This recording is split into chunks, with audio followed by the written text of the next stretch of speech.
Aye.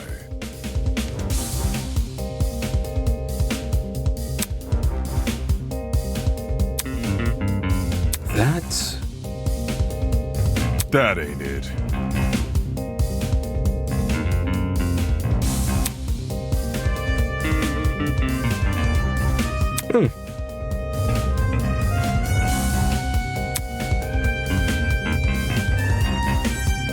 Bad news. Huh?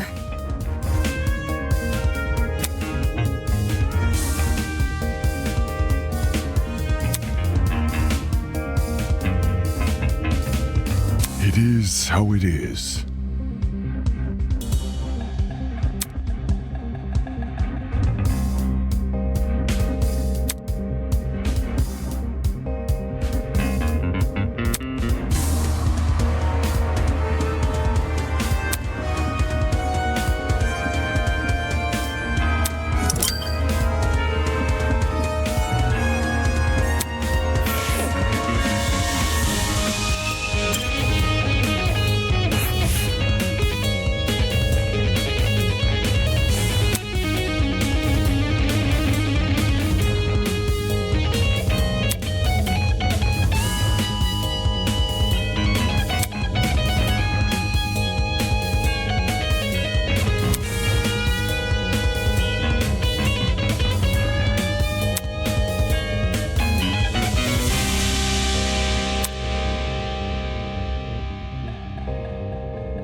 That's...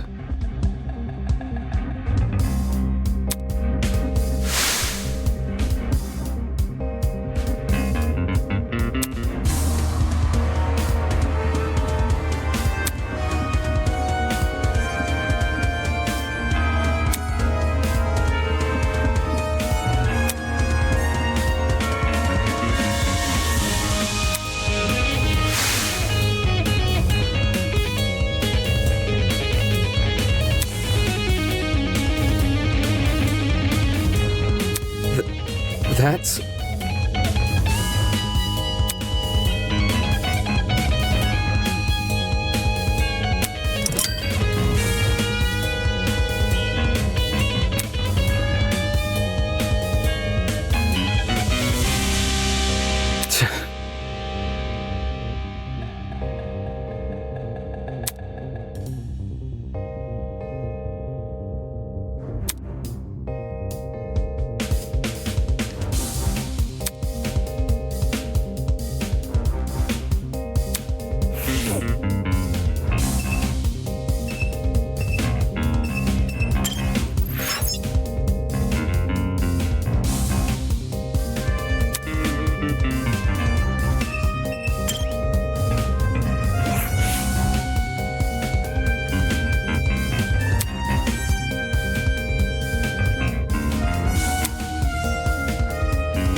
I see.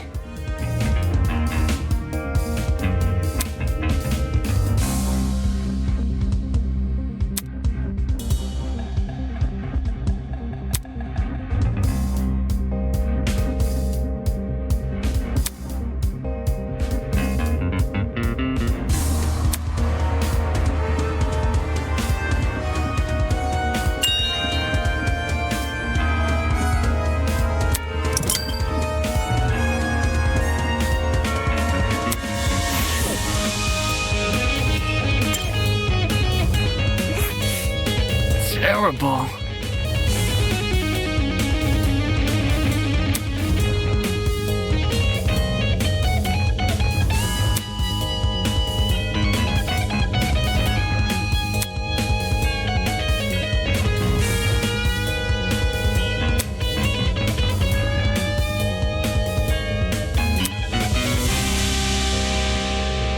Damn.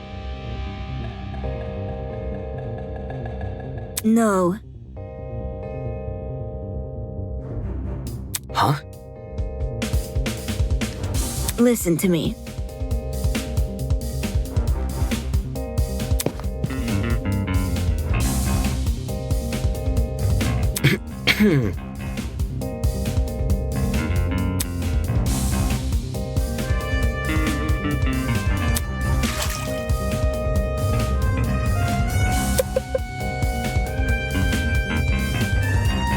Look.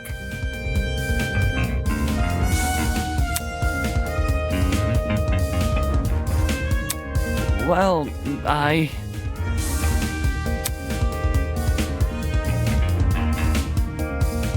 Okay.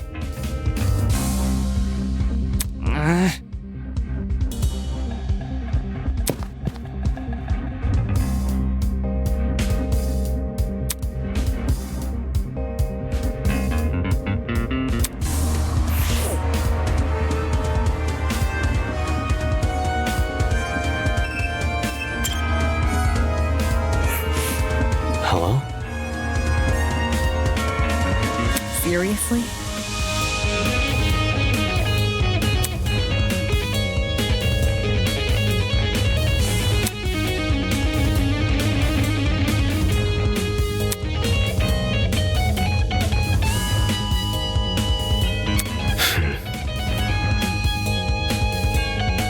Huh?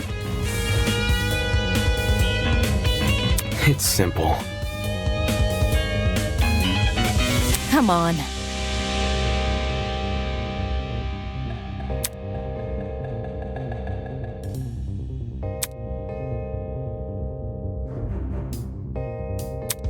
Anyways, Sheesh.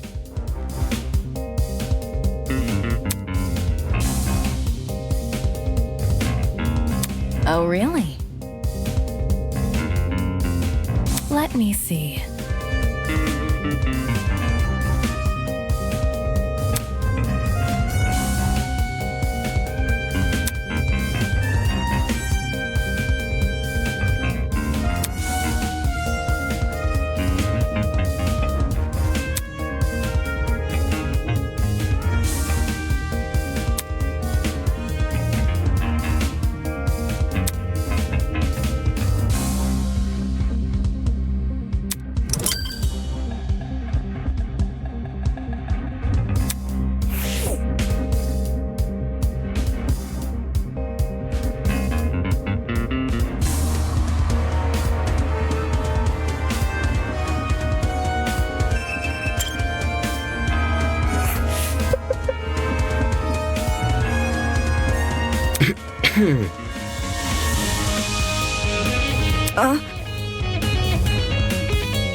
yeah.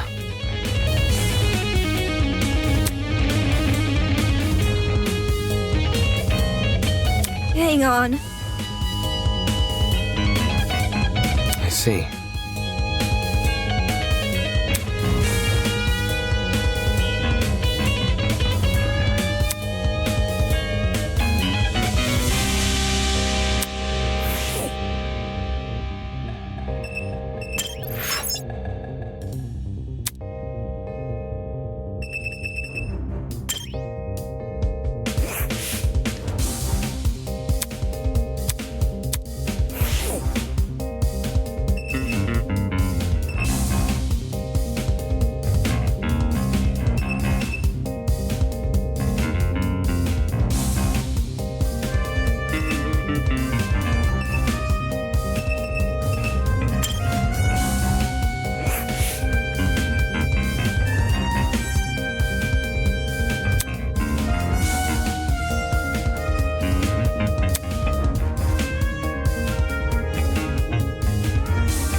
The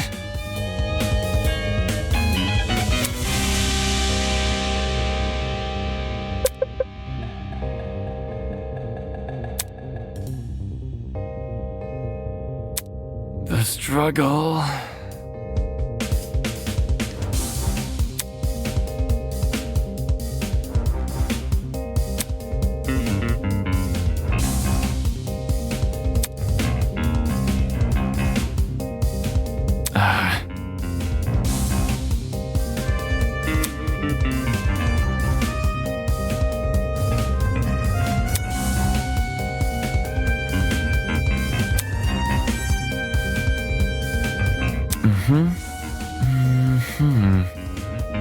Eh?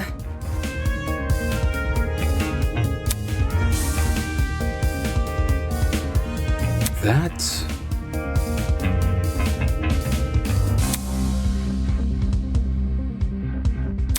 Seriously?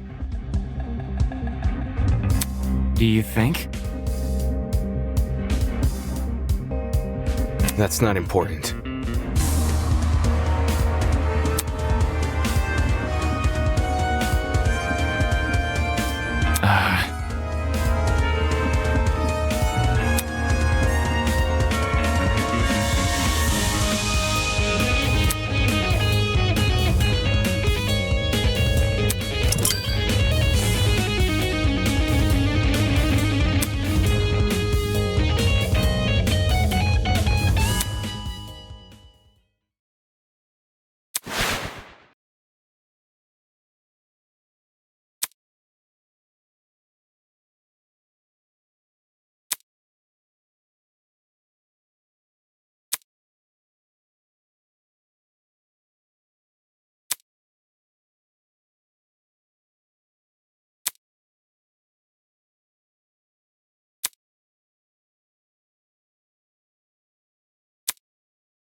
Hello.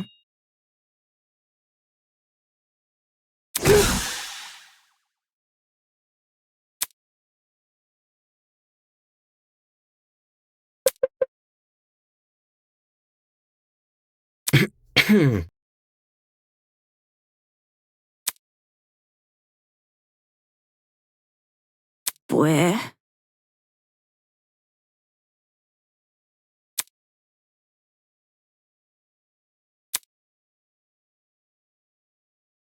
Right.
Focus.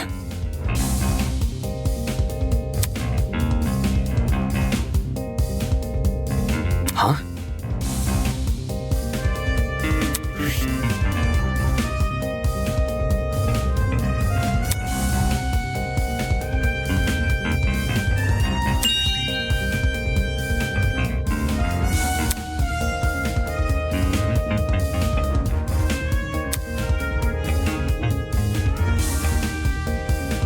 The hell? Hello.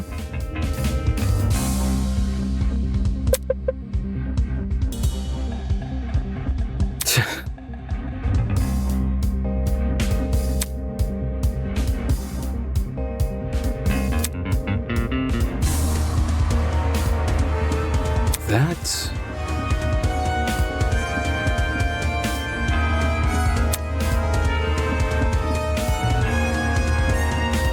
Is that really true? I know.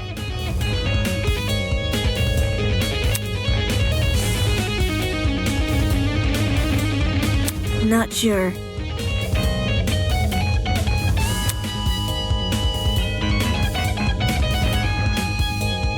Look at this. Right.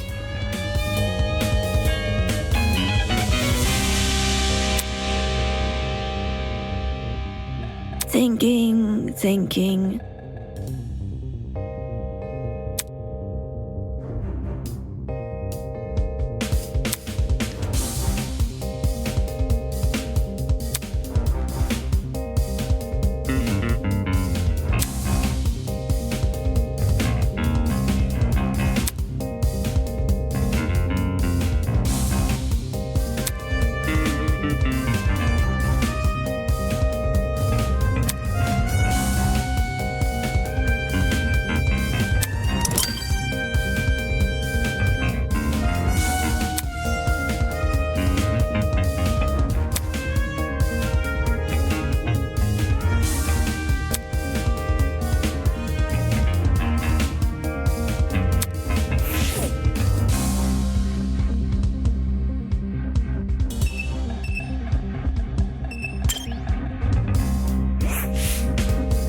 Damn.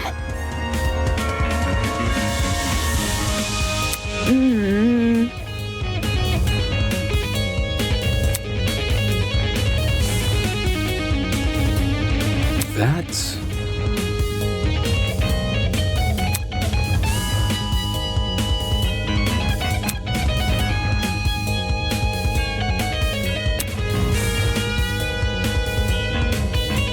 Correct.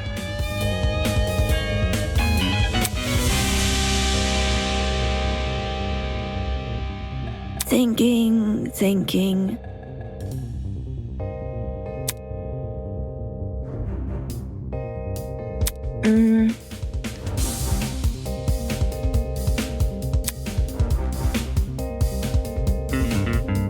Fair.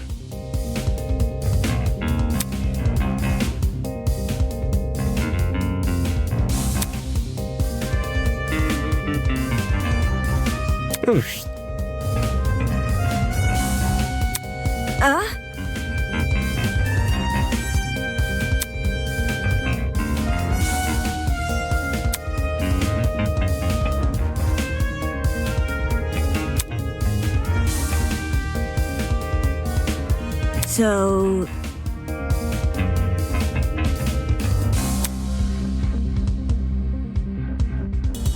There must be something.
Eh?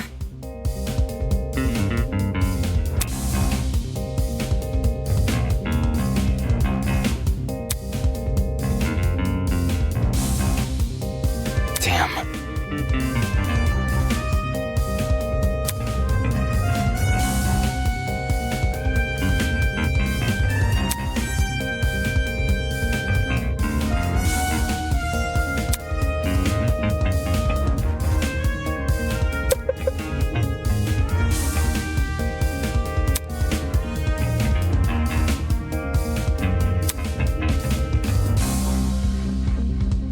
No.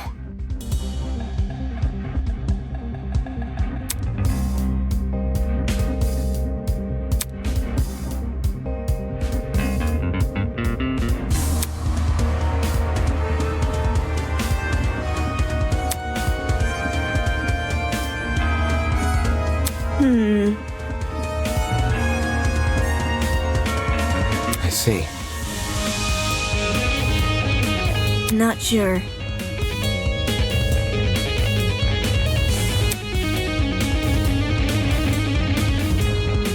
There must be something. Well,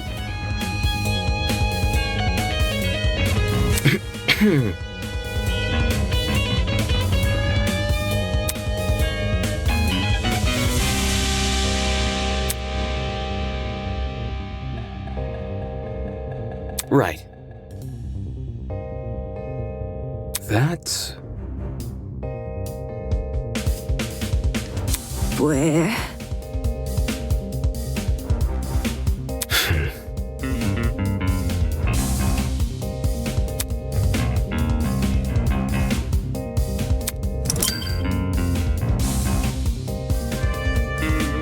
Anyways,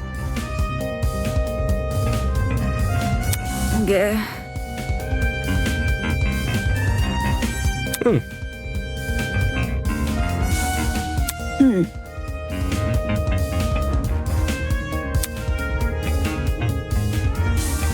I know.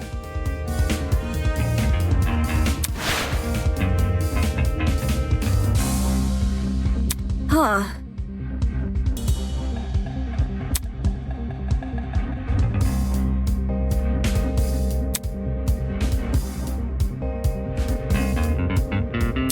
Strange.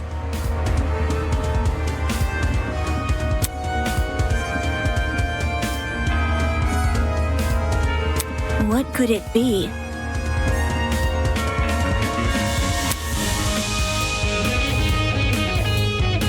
Right.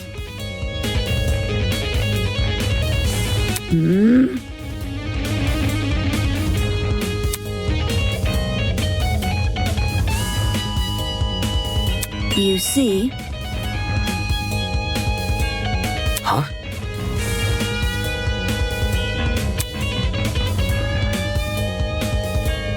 I see.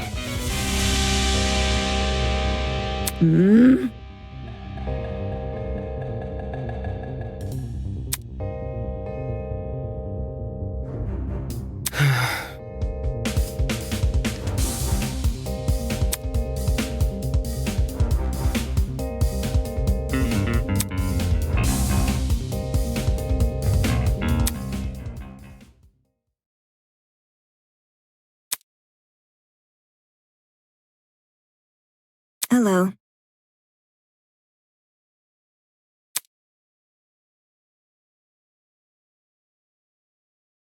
Right.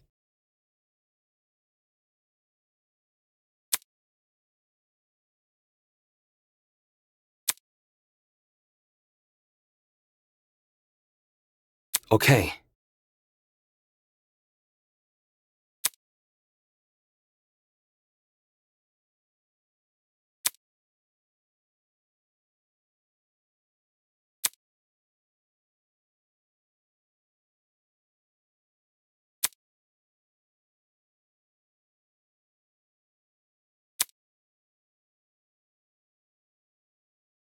Eh?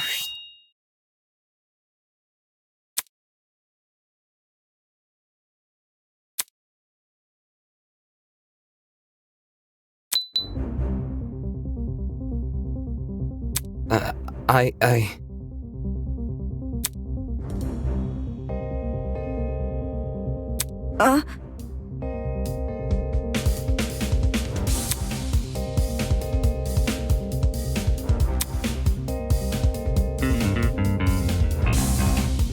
Is that really true? That's...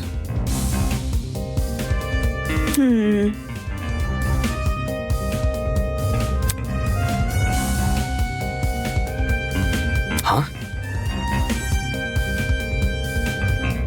Is that really true?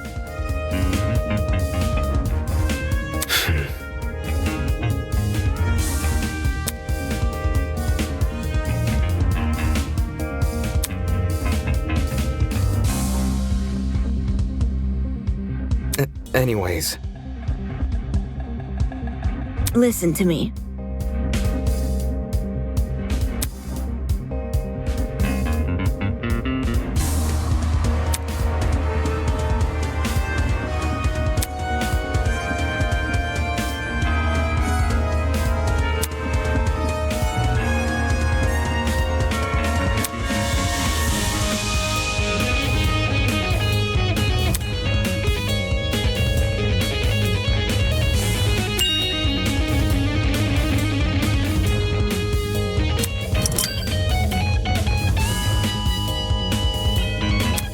Moving on.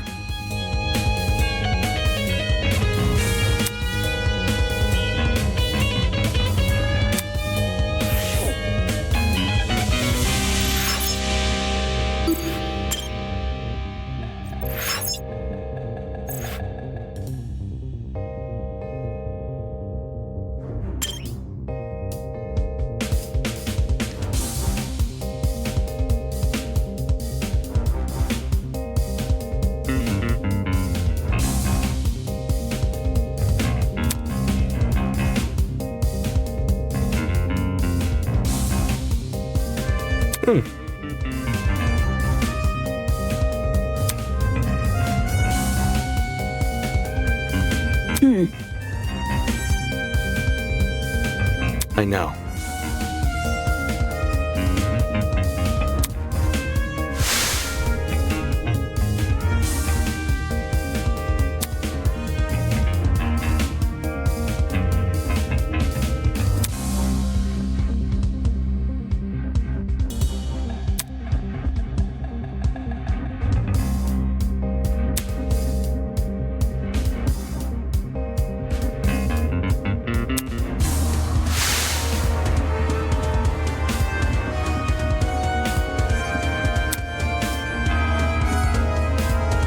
However, Come again?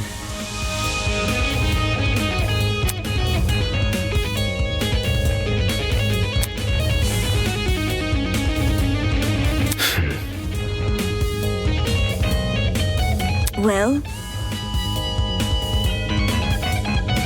Fair.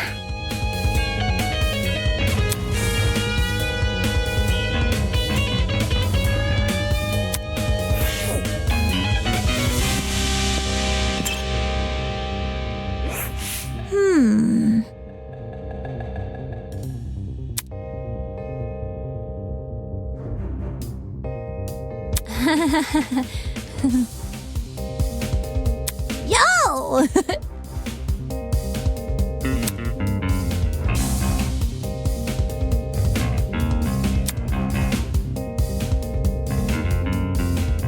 listen to me. Okay.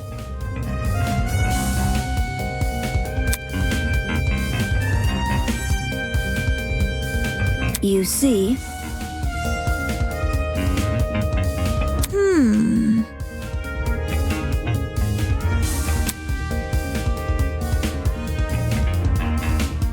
What about...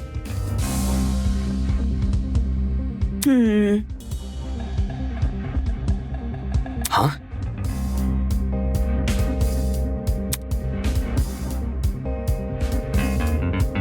well,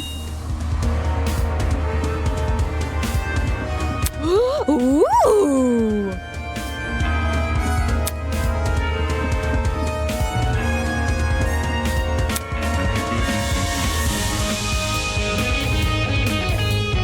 Right.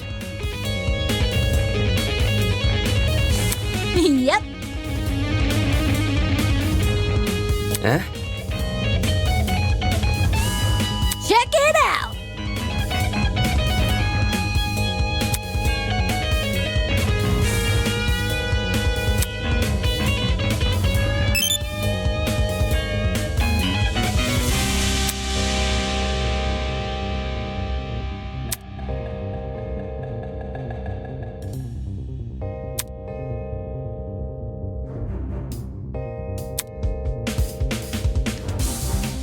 I see.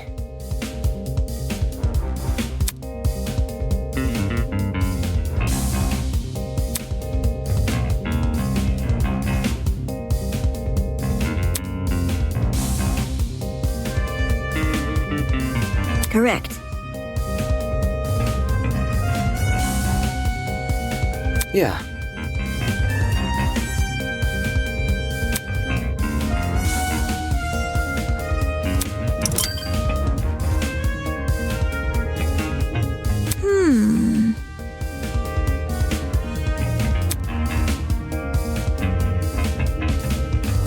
Question. Huh?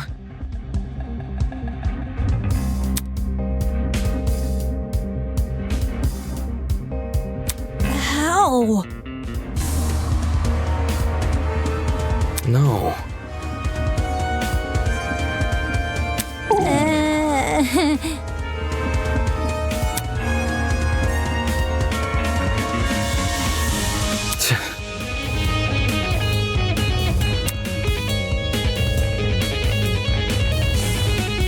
Anyway,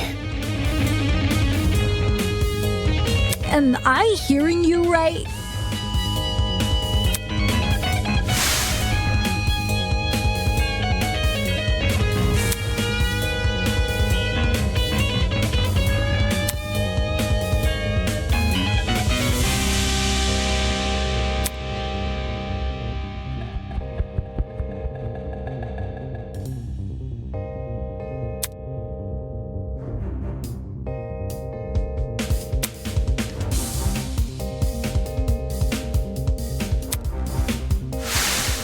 Doubt it. It's the truth. Really?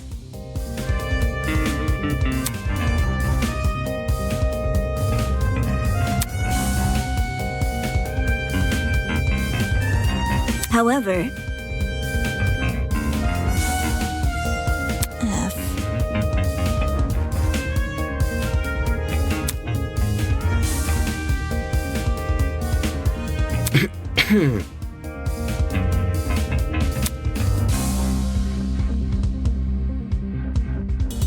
For real?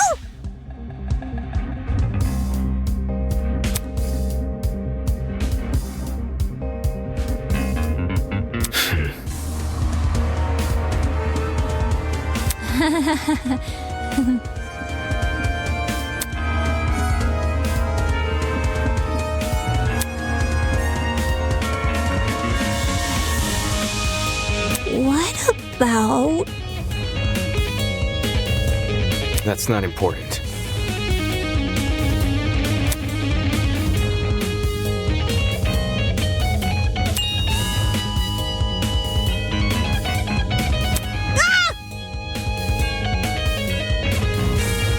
Right.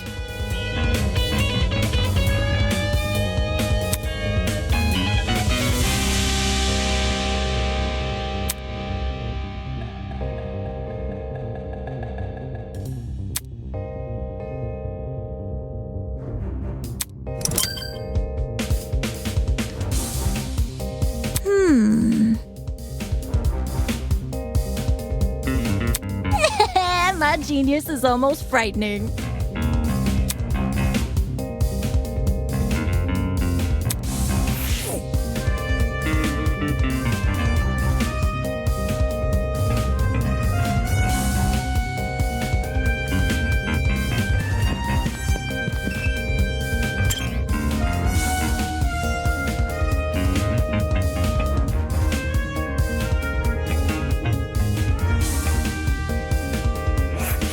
Interesting.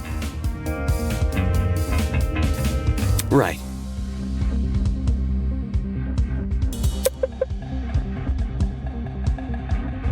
Look, Eh?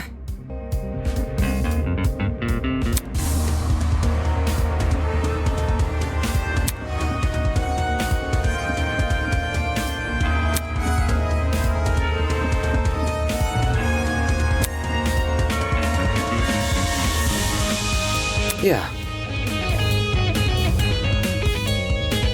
correct.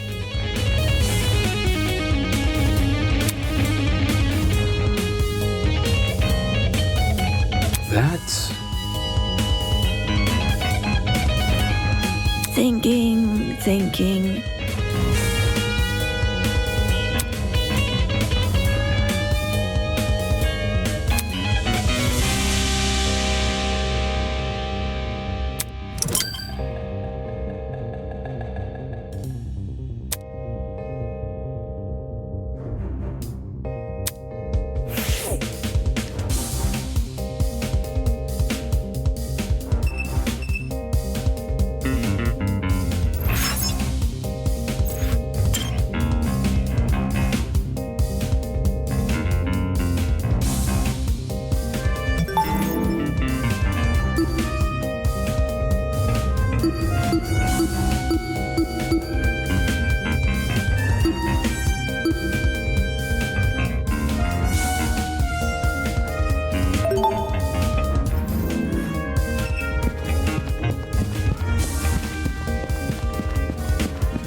Look,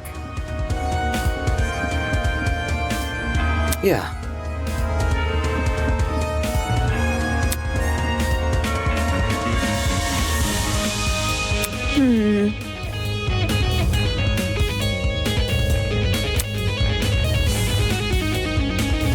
That's...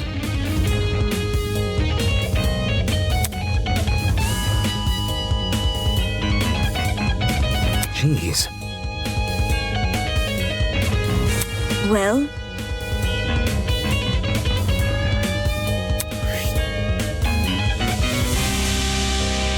strange. Okay.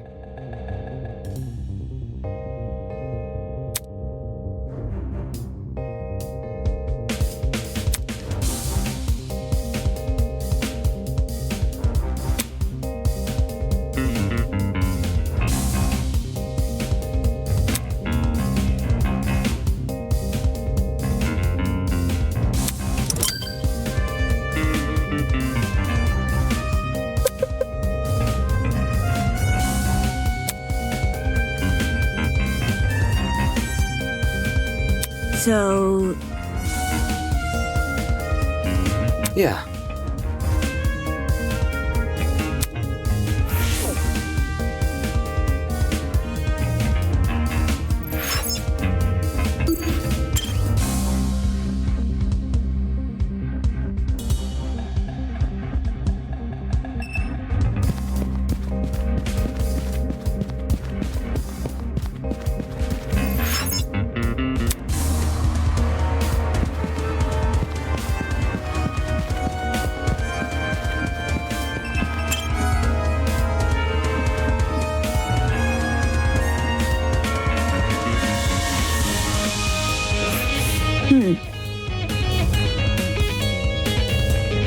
Yeah.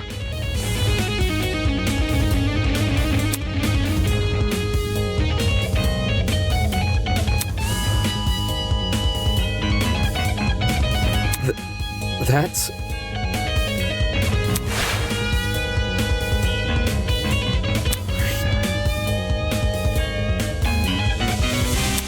strange.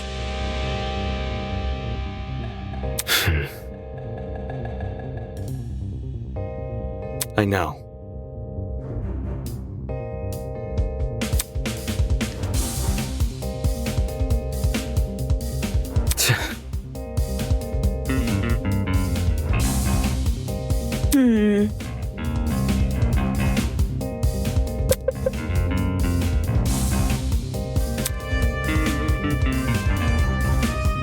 Jeez.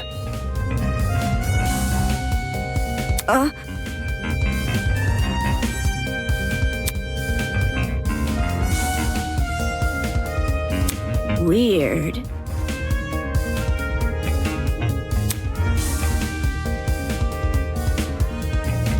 Focus.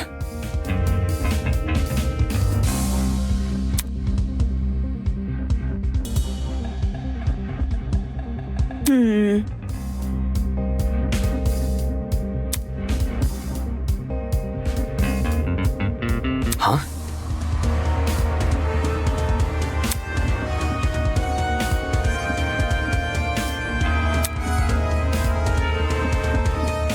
There must be something.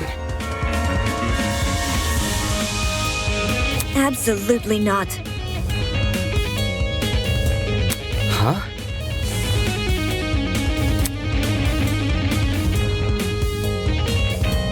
Listen to me.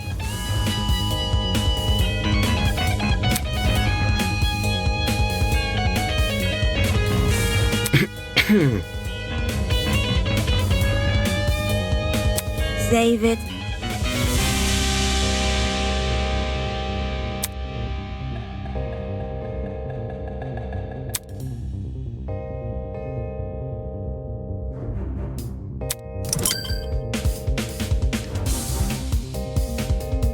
Moving on.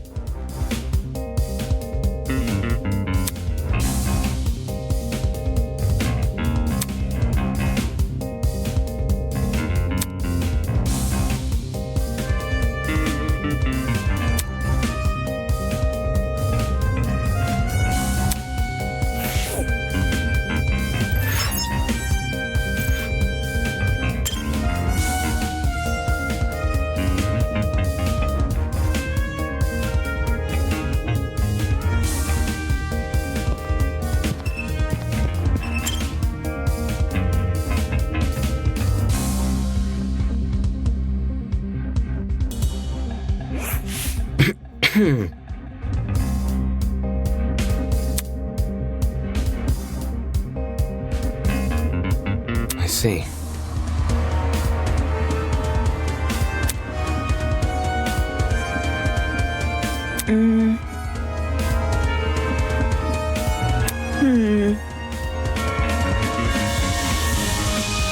So, Yeah.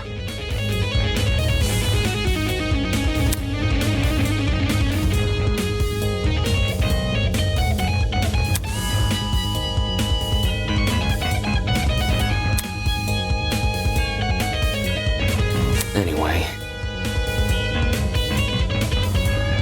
where?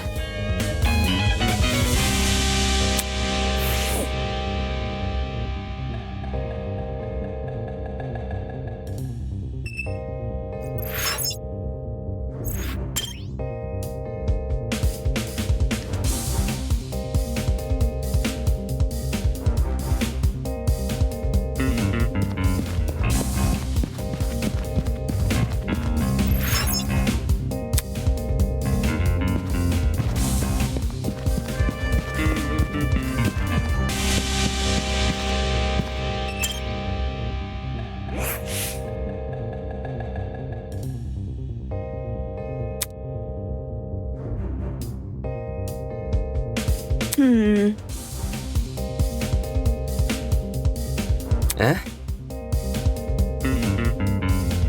Correct. I see. So, Focus.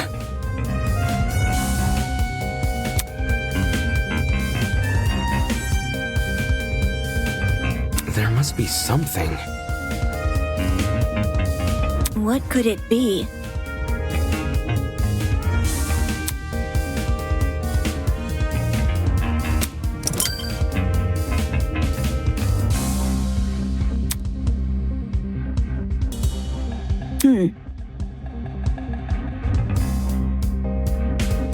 Eh?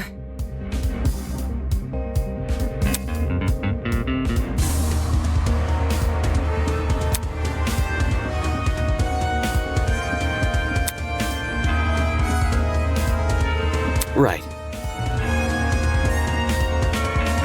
Thanks.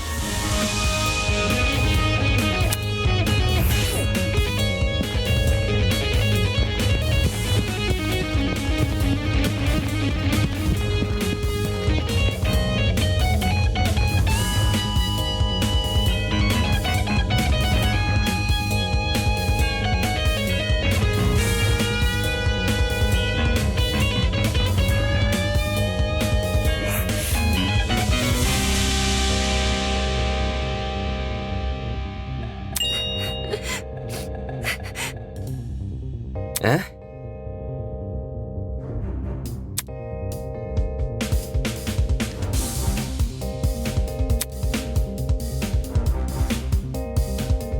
Yeah,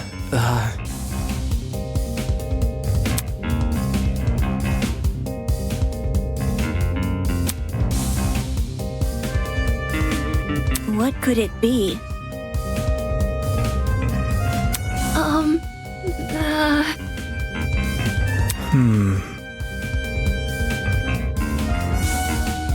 You think? no kidding.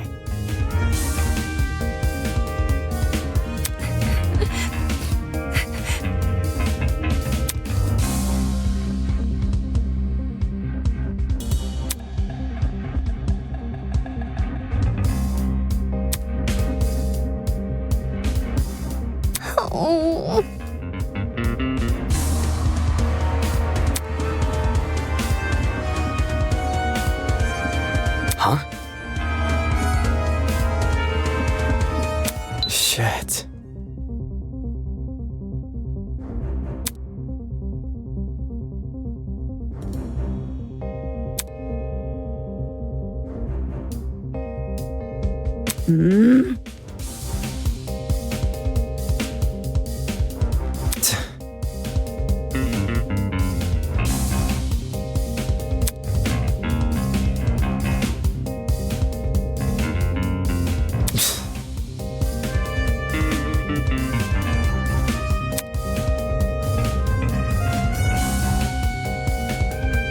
Think about it this way.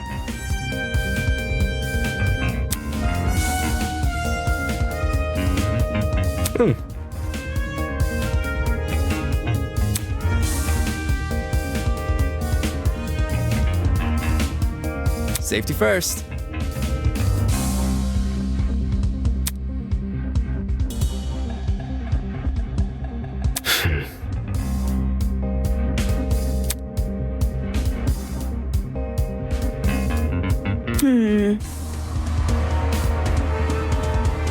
I'm out. Eh? Where?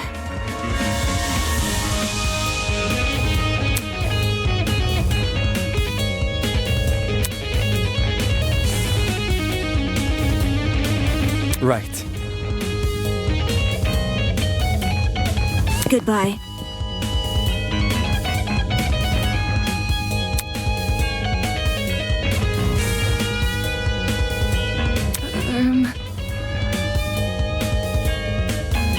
Totally.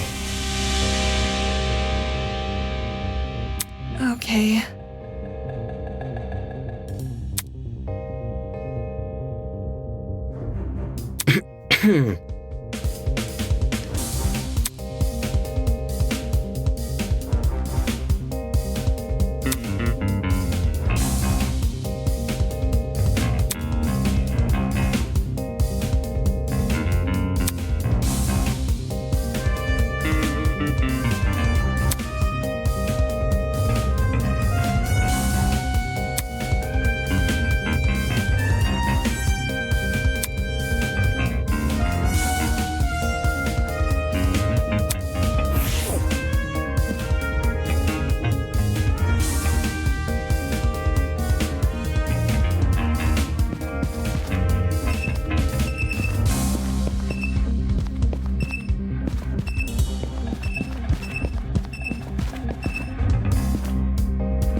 Don't get it mixed up.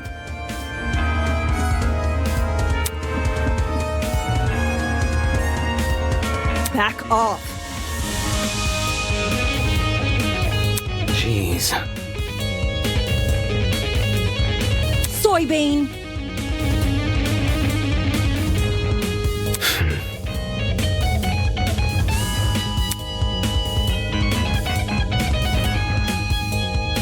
See that? Come again?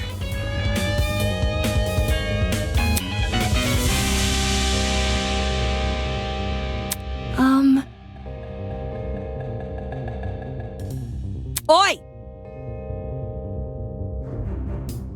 Just saying. Eh?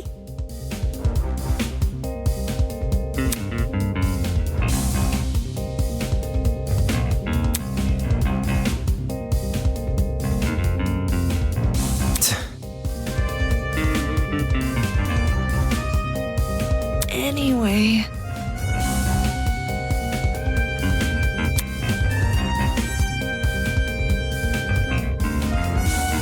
Don't test me.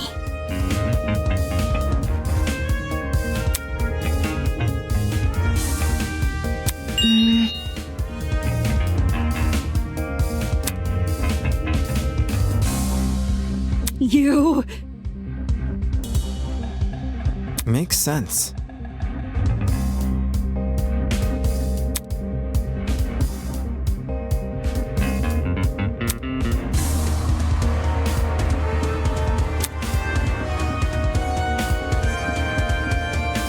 Uh-huh.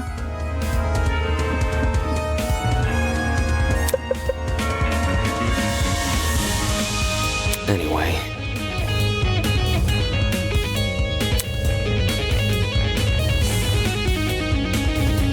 Gotta stay one step ahead.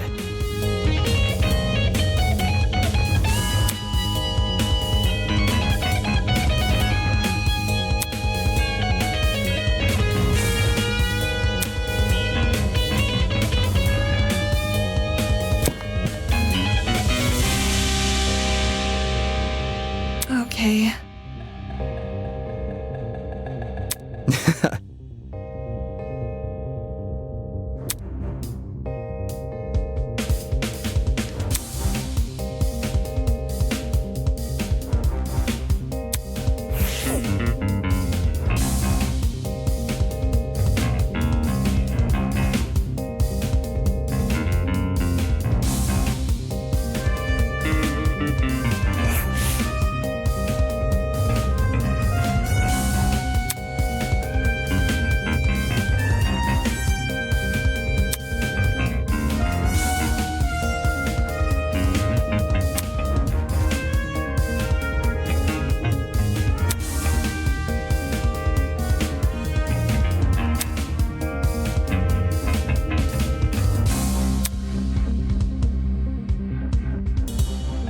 Oi, you.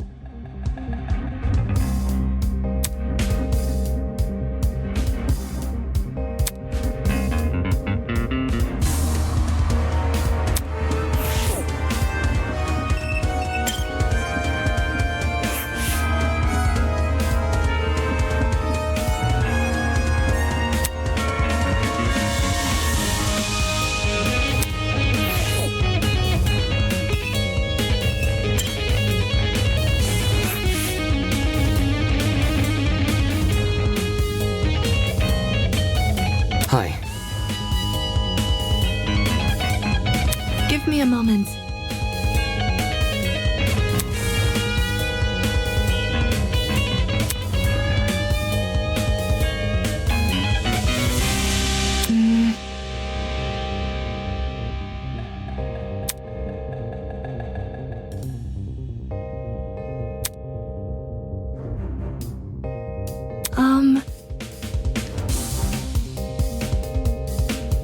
Eh?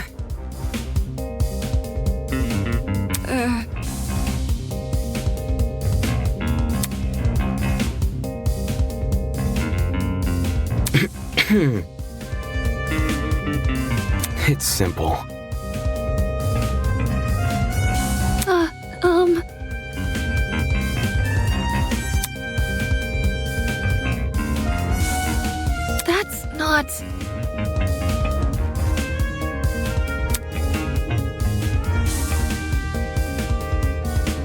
see.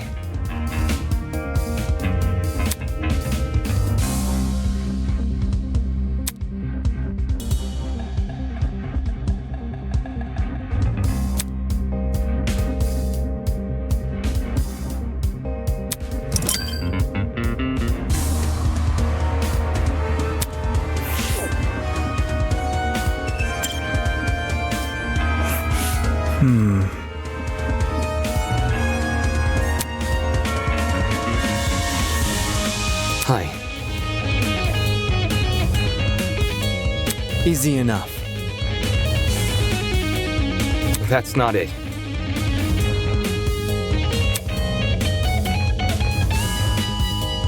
Are you for real?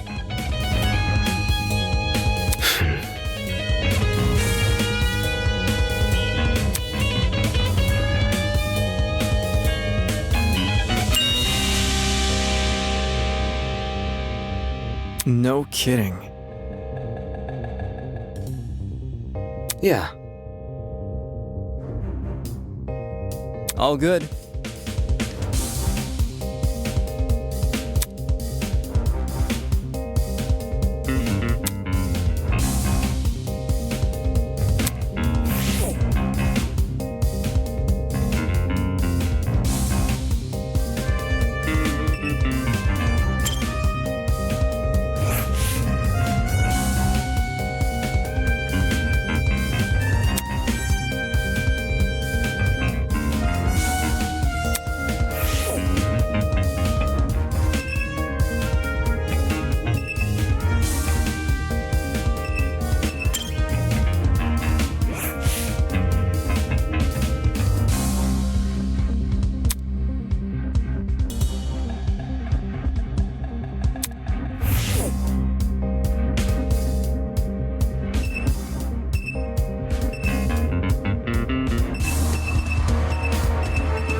Hi.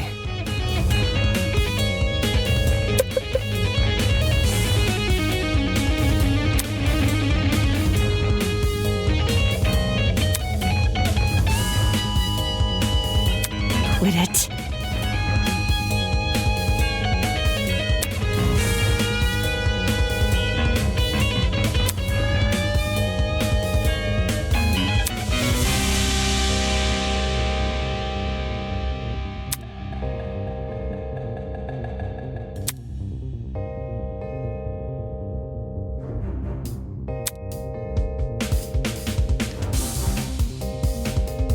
Anyway.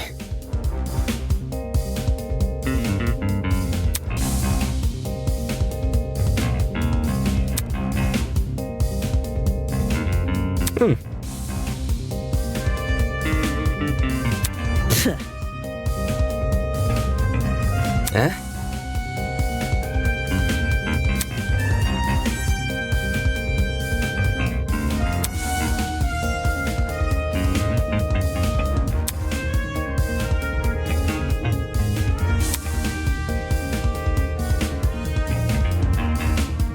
That's not it.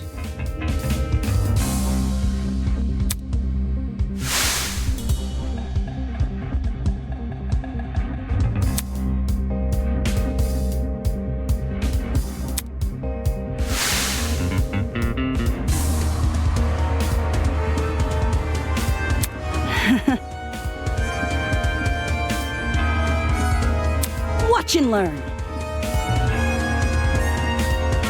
No. Yeah, okay.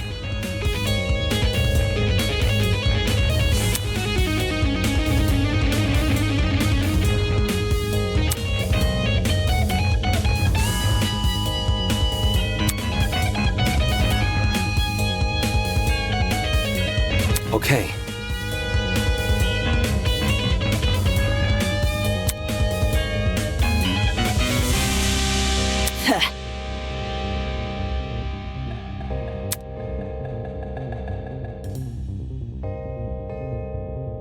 Right.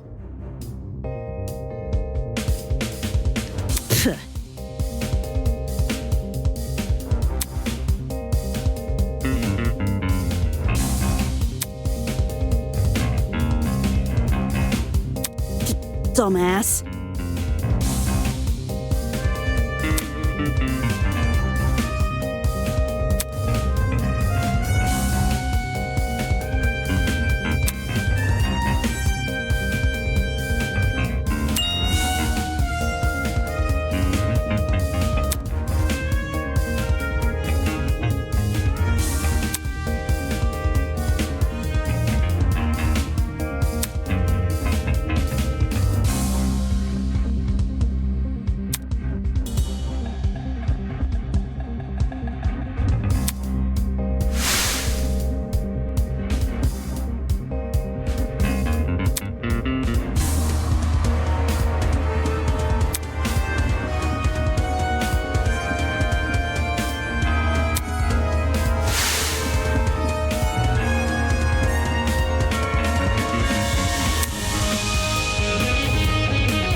Hello.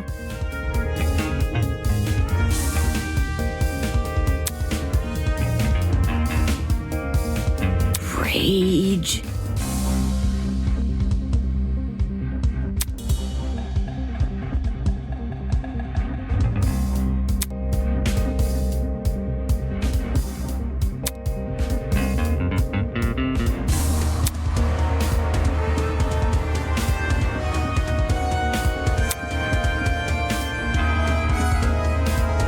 Focus.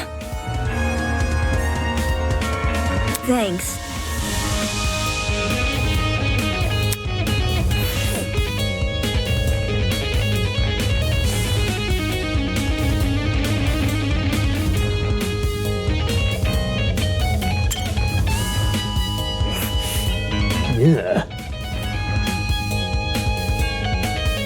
Come again.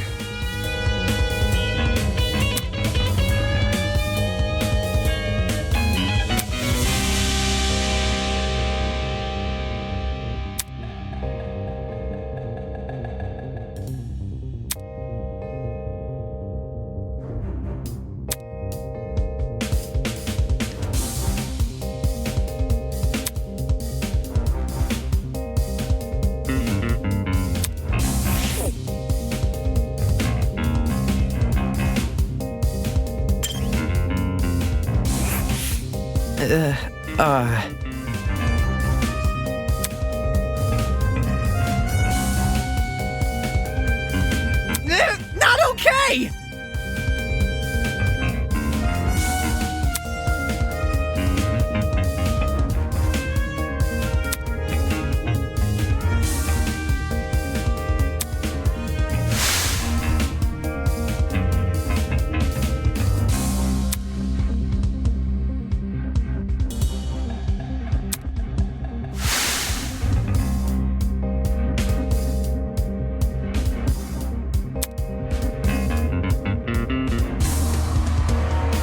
Wait.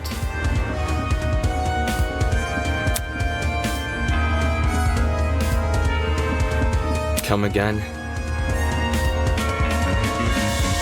No, seriously. I see. Uh,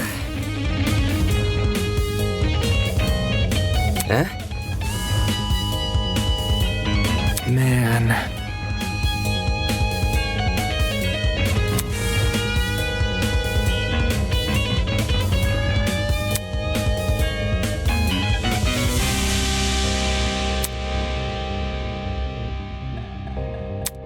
Don't say that.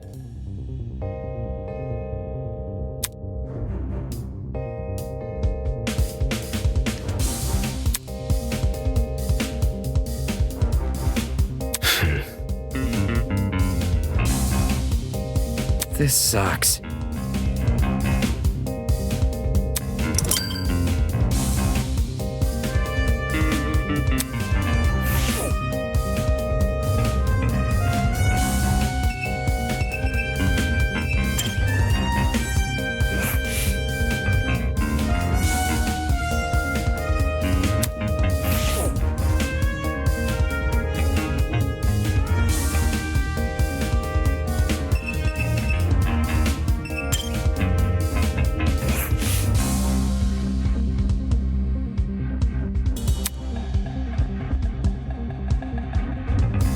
Hi.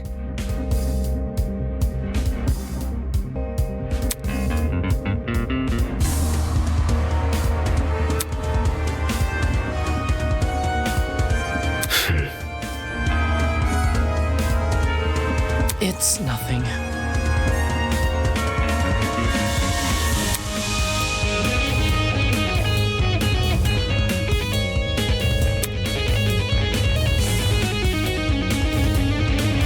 What?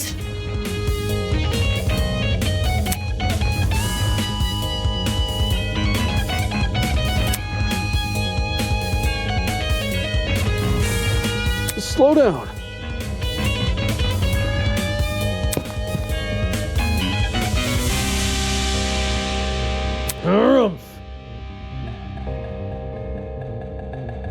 That's not important.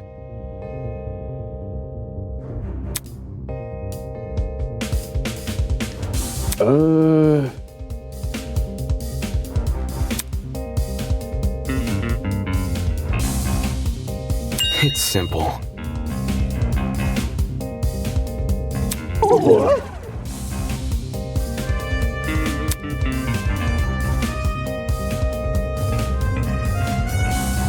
Broskies always stick together.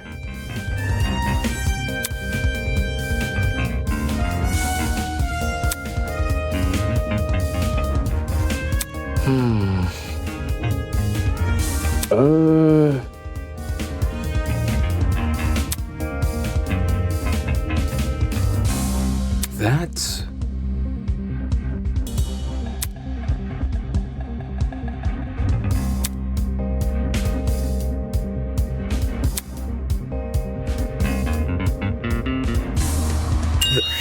That's...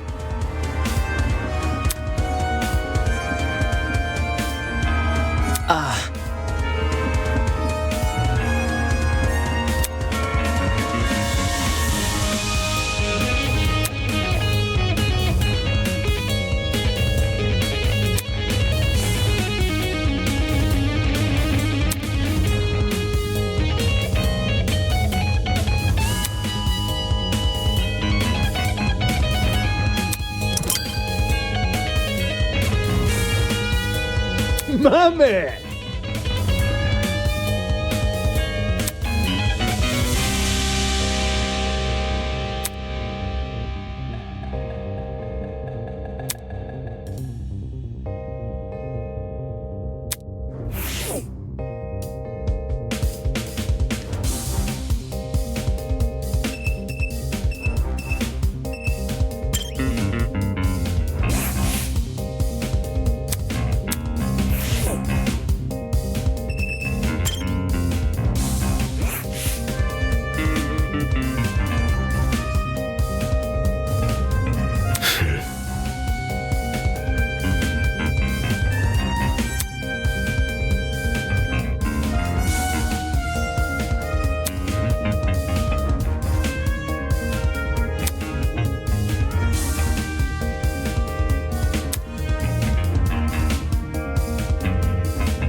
Hang on.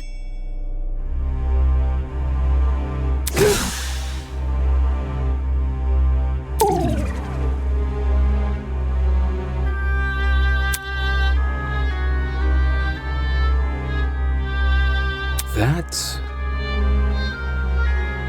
As I was saying, Jeez. I'm talking.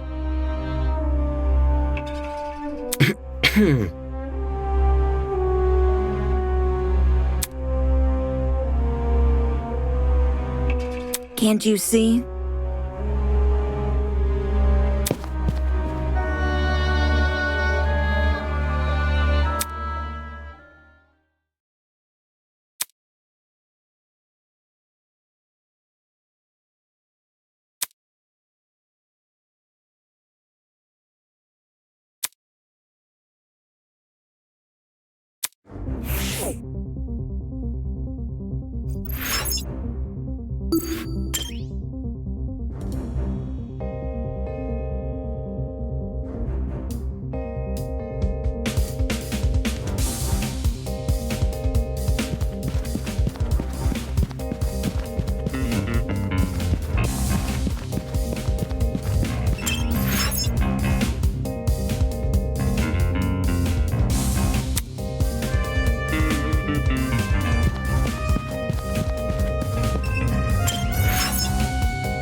No.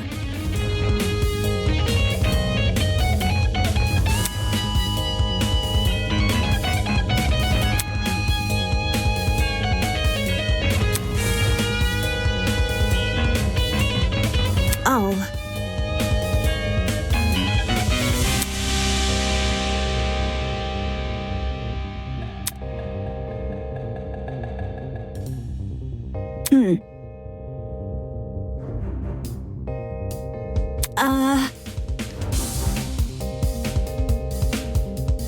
I see.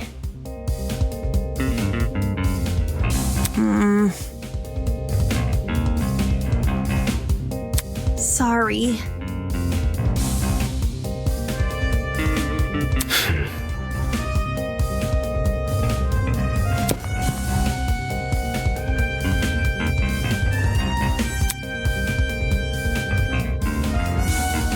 So, That's...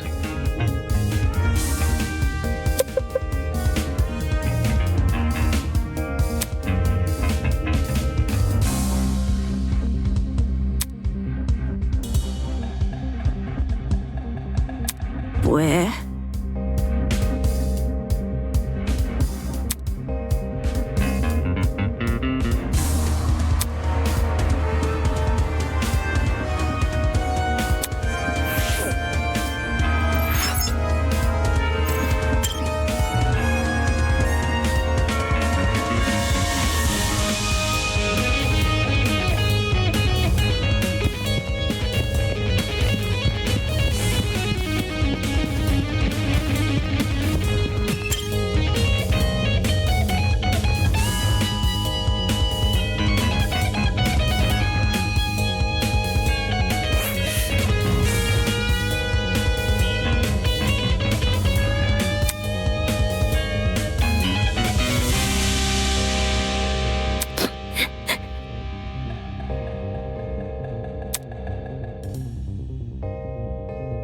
Hello?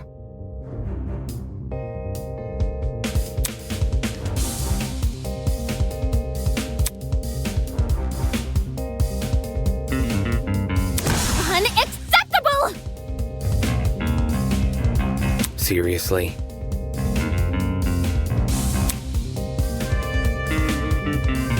Impossible!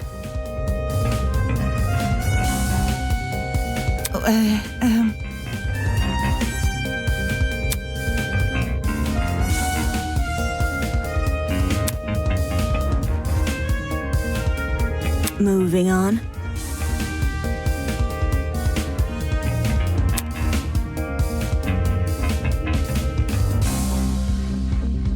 Think this through.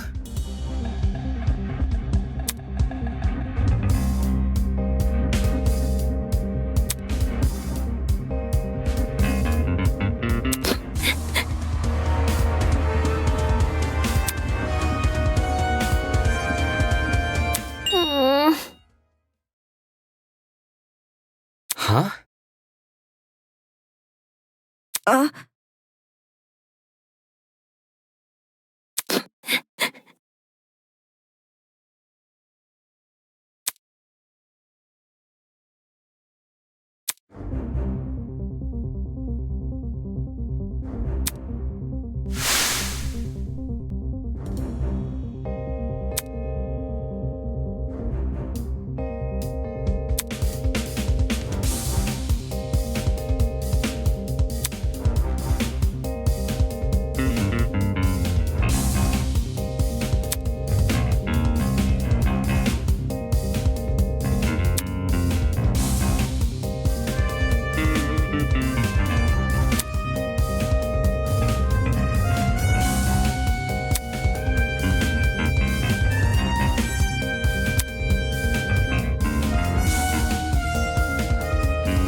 That's... Strange.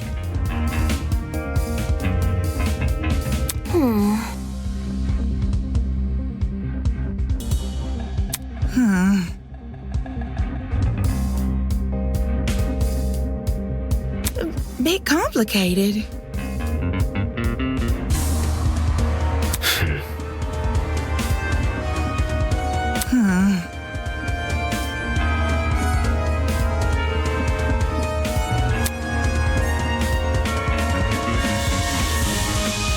Eh?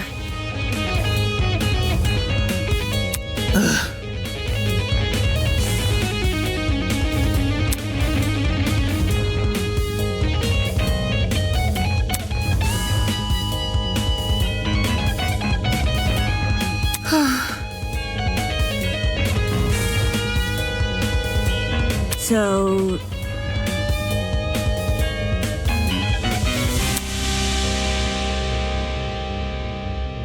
How should I put it?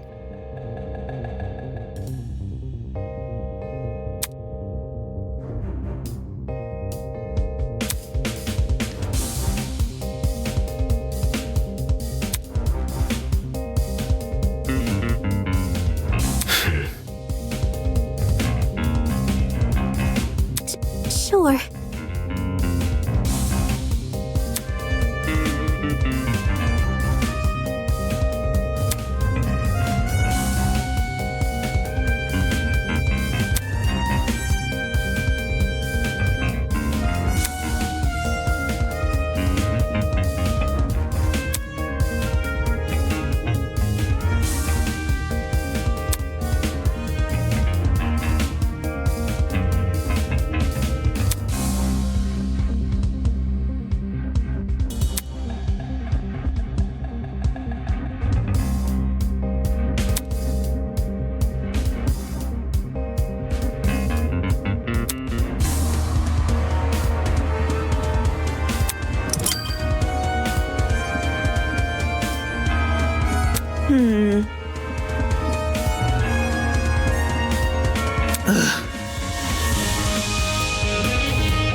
Eh? How should I put it?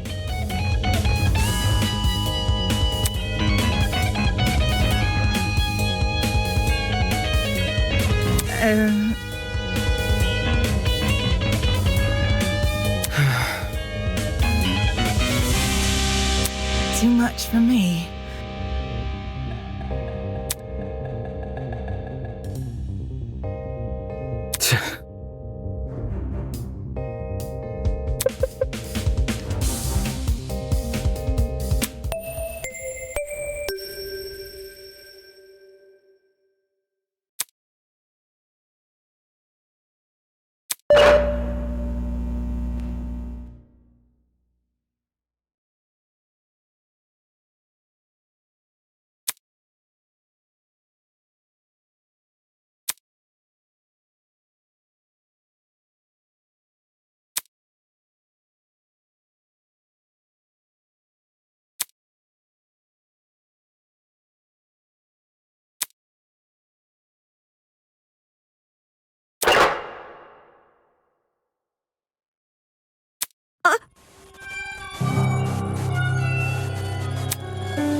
Fingers crossed.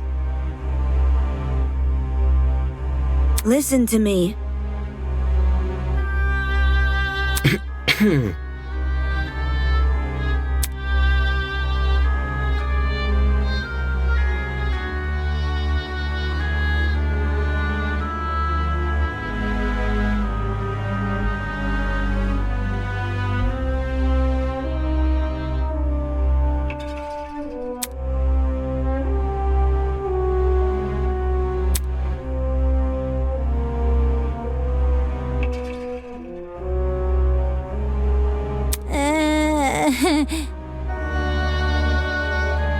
Beats me.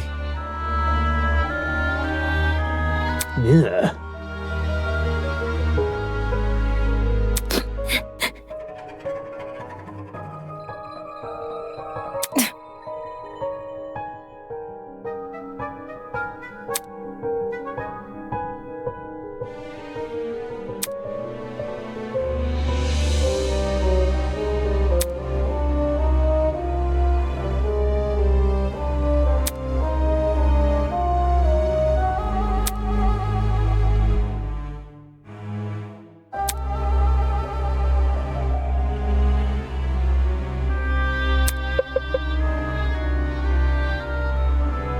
Hi.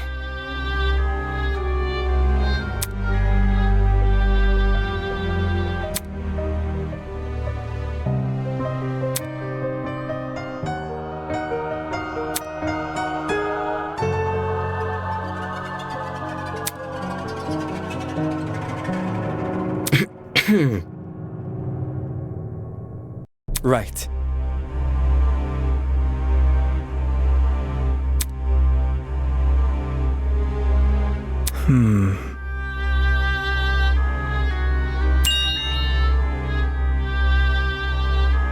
Huh?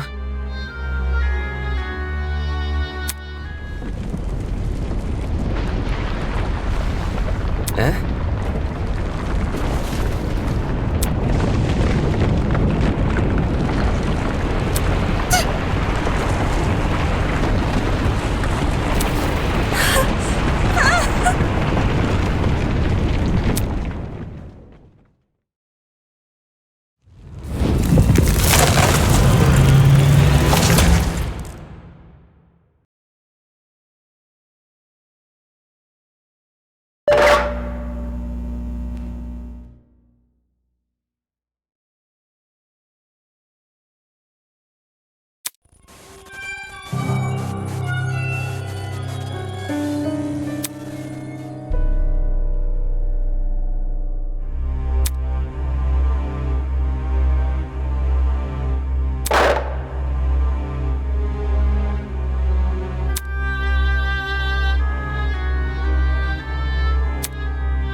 is how it is.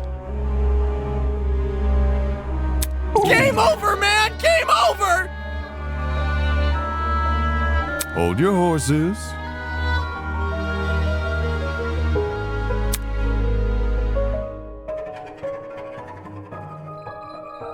Are we ready? Do you think?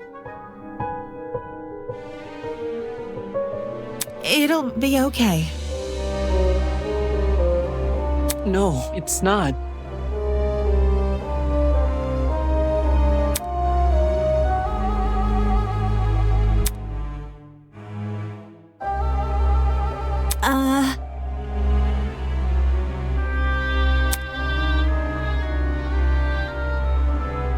Oh.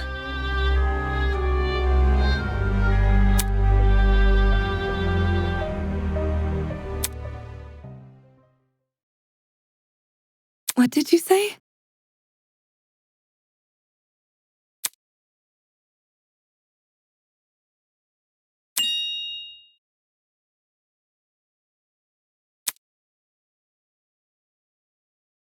I want to help.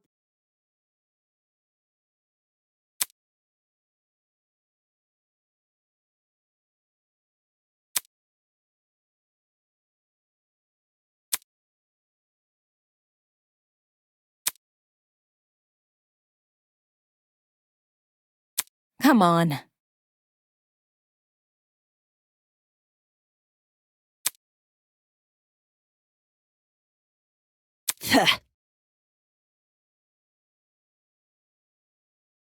Dumbass!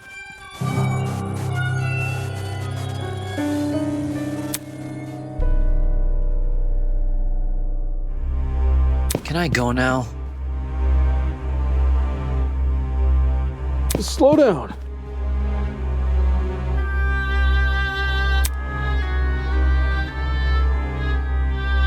Uh...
Rise and shine.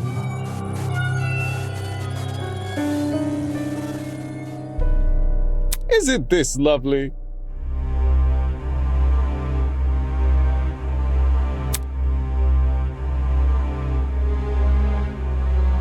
How interesting. Yeah,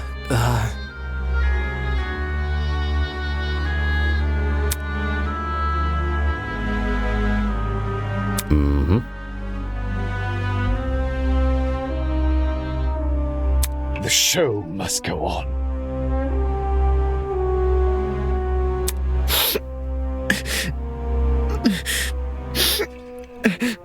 Oh, crud!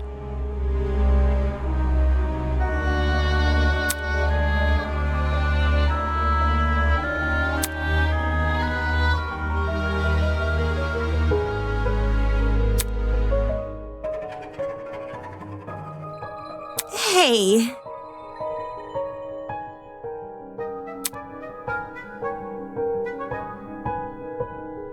We can't give up.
Let's get this started, shall we?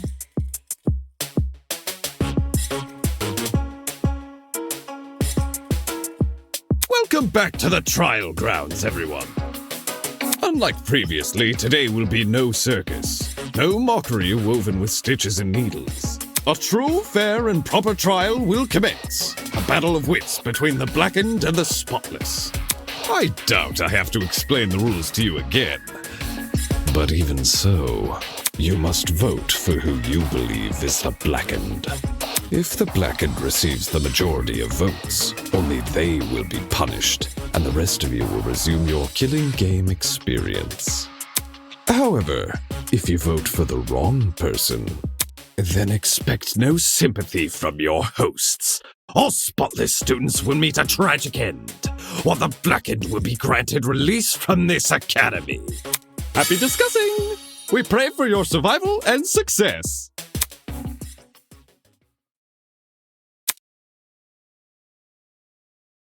Can someone please break this silence?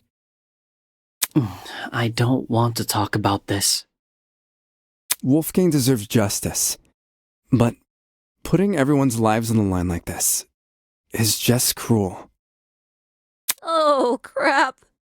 Without a lawyer, we're totally screwed. Whenever I turn my head, I keep expecting to see him at his podium. Oh, don't cry, Toshiko. He's in a better place now, you hear?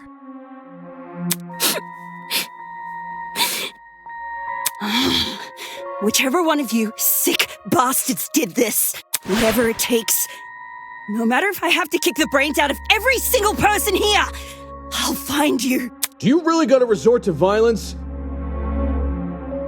Let's just stay calm, okay?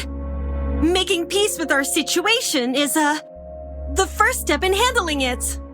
How the hell can I stay calm when there's a killer on the loose? That bastard is watching us right now, fully content putting our lives on the line. Is that what you call peace? Being at the mercy of some dickhead silent observer? Well, nobody knows for sure if the killer is even a silent observer. If anything, the killer might try to feign innocence through other means. For instance, pretending to be outspoken about the case. What the? Are you accusing me of something? I mean, what you did during the investigation seems really suspicious. What did Grace do? She stood in front of Wolfgang's dorm room and wouldn't let anyone go inside. Intentionally or not, it really hindered our investigation. Because of Grace, almost everyone who planned to investigate Wolfgang's dorm gave up and went elsewhere. It was only after some of us started protesting that she finally relented. You know, for someone who seems so adamant about finding Wolfgang's killer, it's odd she tried to conceal potential evidence.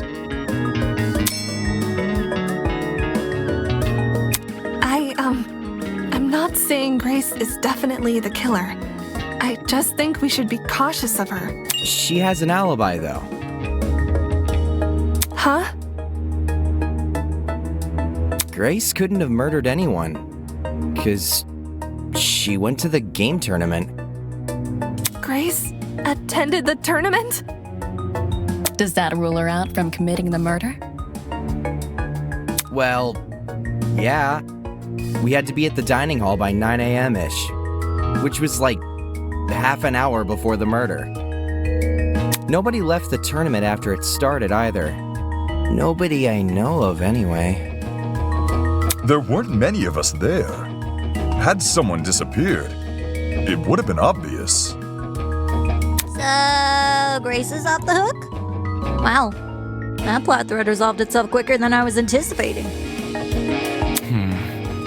So Jean, Grace, and Kai attended Cassidy and Jet's game tournament. And me. And Mark. Damon and I also attended the tournament.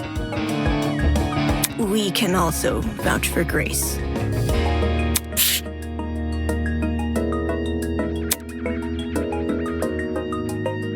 You guys aren't lying, are you? What the heck? Are you seriously doubting 8 testimonies? If the 8 of you were really together when Wolfgang was discovered, then Kai, doesn't that contradict what you said before the investigation? You told everyone you and Damon found Wolfgang first. How is that possible if you guys never left the dining hall?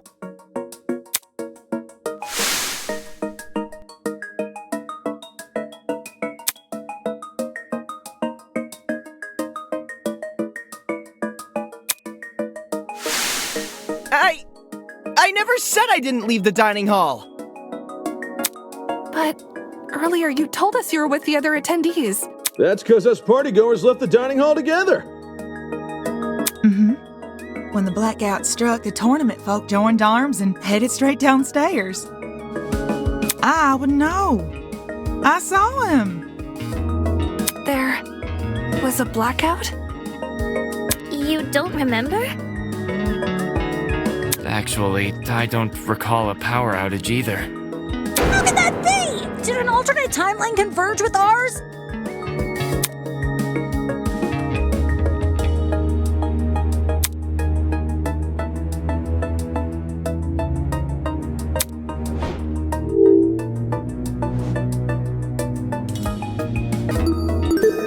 I got it.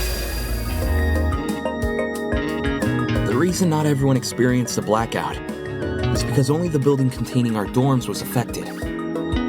If I had to guess, the courtyard and tree area are connected to separate power sources. So the tournament attendees were affected, yet they left the dining hall? Why not stay put until the power returned? Because we were the ones who brought it back.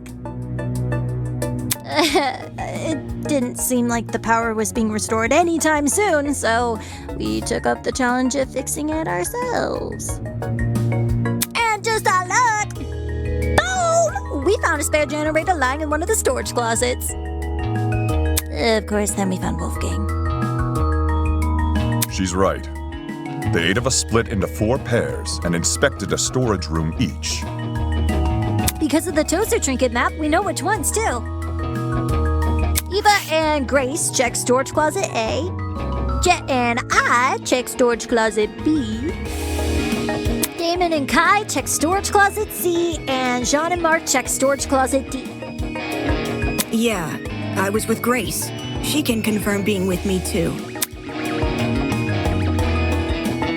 Yeah, we were together. Oh, I didn't realize. I'm so sorry for what I said earlier. Sorry? You're sorry for accusing me of murder. Sorry doesn't cut it, you conniving two-faced bitch! If you really want my mercy, then get on your knees and beg for it! Whoa! Uncool, dude. Hang on. Even if you aren't involved in Wolfgang's murder, you must know something about his last known whereabouts. What makes you think she'd be privy to that? You see, there's proof Grace spent last night with Wolfgang. Grace and Lawyer Man? Talk about an unexpected pairing. When I investigated Wolfgang's room, I saw a bunch of golfing equipment inside. Also, there was a blue woman's jacket tossed over the mantle of Wolfgang's bed. Ugh. He's right. I also saw the equipment and the clothes. The clothes are understandable, maybe. But why was golfing equipment in the room? Yo, little history dude. Wolfgang must have spilt the beans with you, right? Why would Ulysses know anything? Common courtesy.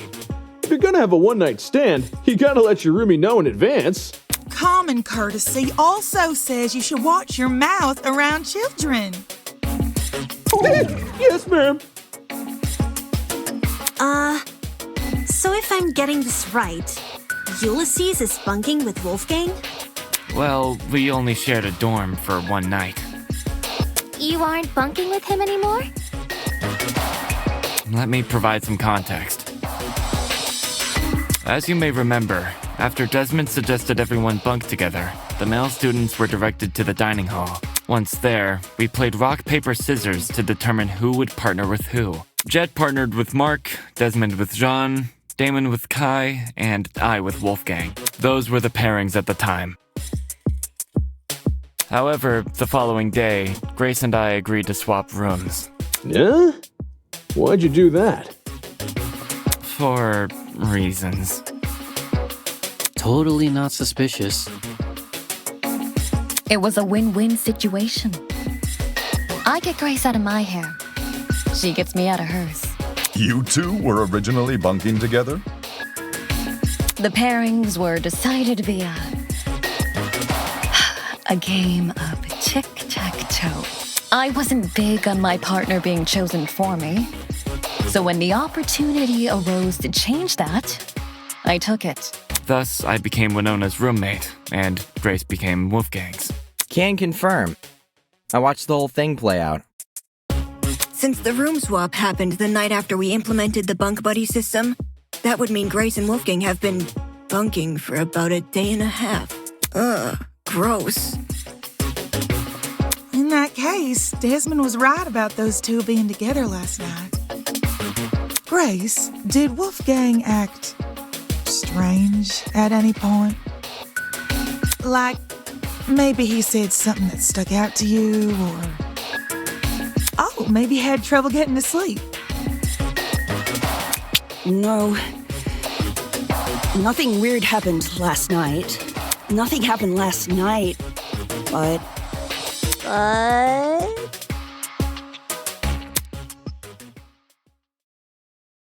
The morning of the murder, this morning, Wolfgang told me he felt sick. Sick?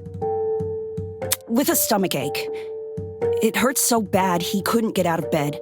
I was gonna cancel my plans for today, but he convinced me to attend the tournament. So, I left his room right after the morning announcement. And yes, I'm talking about the game tournament.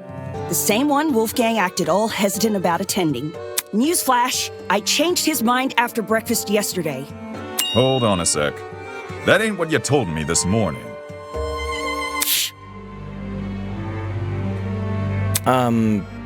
What did Grace tell you? Simply put, she felt like competing. Grace knew I planned to compete as well, so she asked me to be her sparring partner, since you needed one to enter the tournament. She withheld information. Aye, that she did.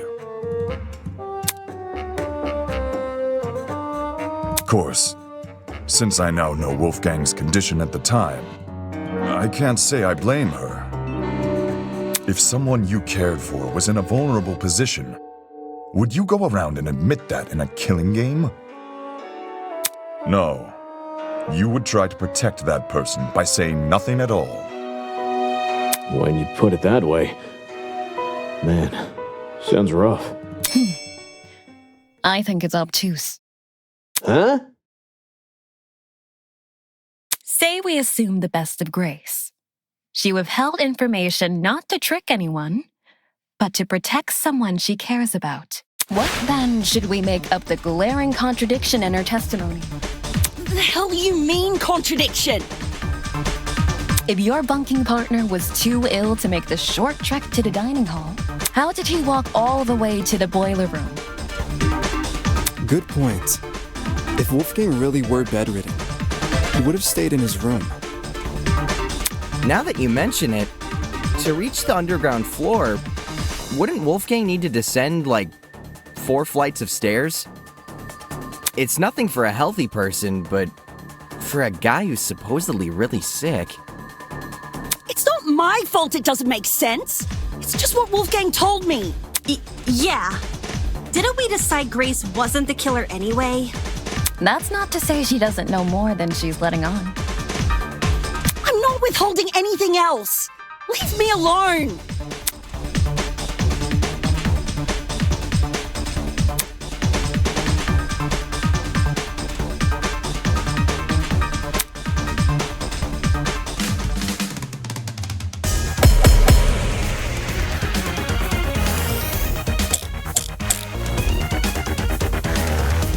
Why don't you tell everyone the truth, Grace?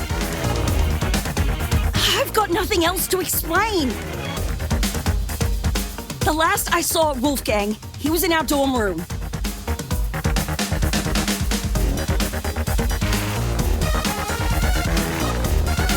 Okay, hear me out. Secret hallways.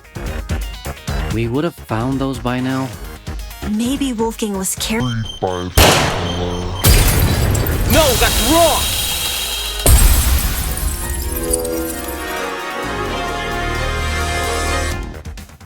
It's true Grace's testimony is inconsistent with where we found Wolfgang's body.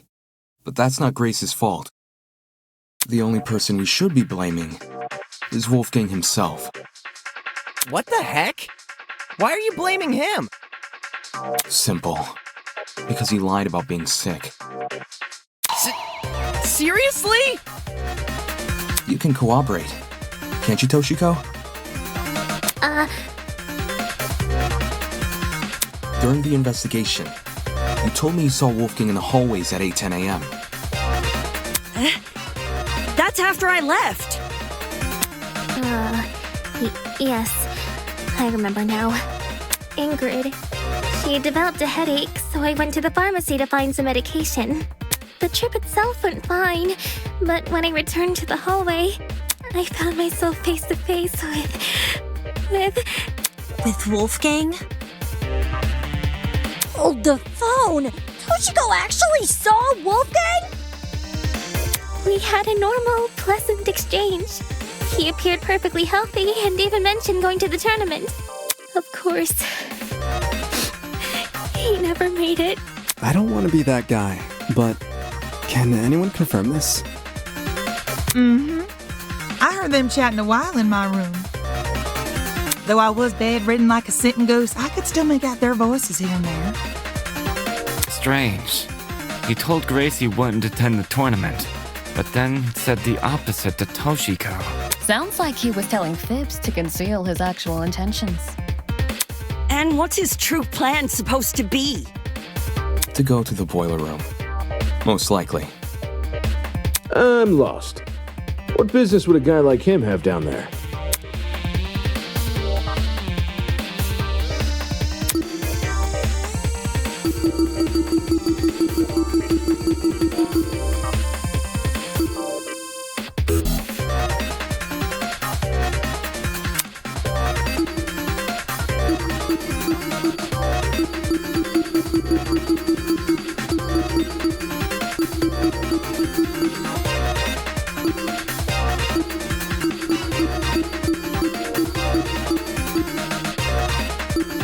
This is it. During the investigation, I found this note tucked away inside Wolfgang's blazer pocket. A lot of it is water damaged. The paper looks like it was ripped from a notebook, and the handwriting was done in ink. But some parts are still legible.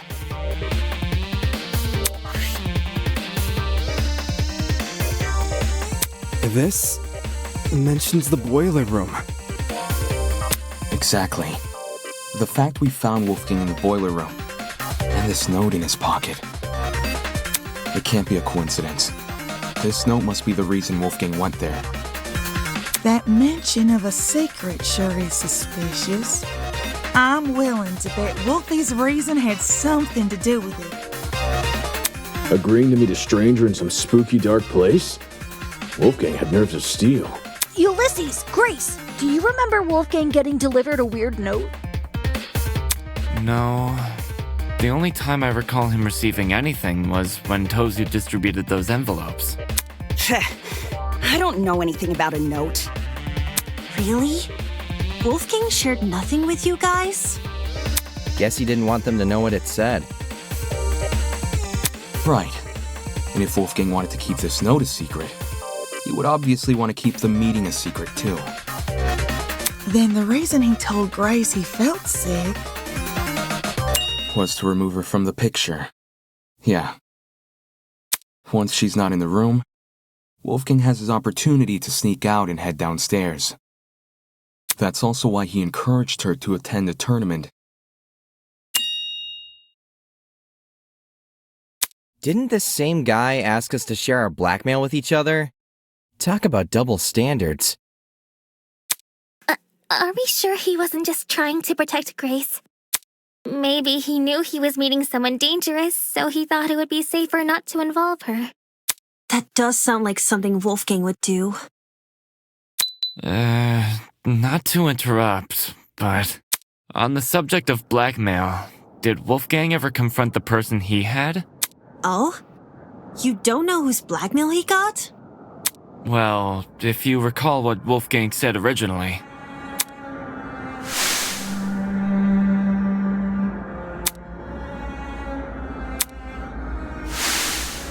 Regardless of the blackmail's contents, it would be treated as a matter between the recipient and the subject of the blackmail, and no one else.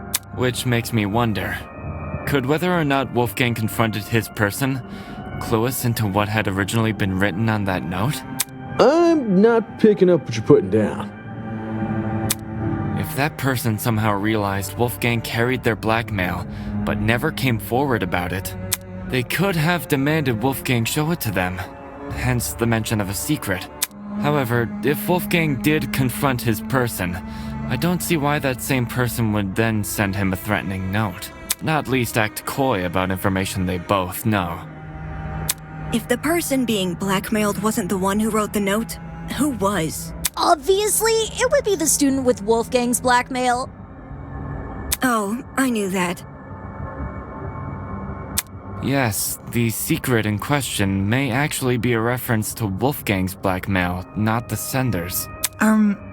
Is there any way to figure out whose secret it is?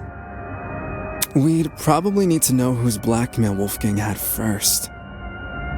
Oh, I've got just the idea.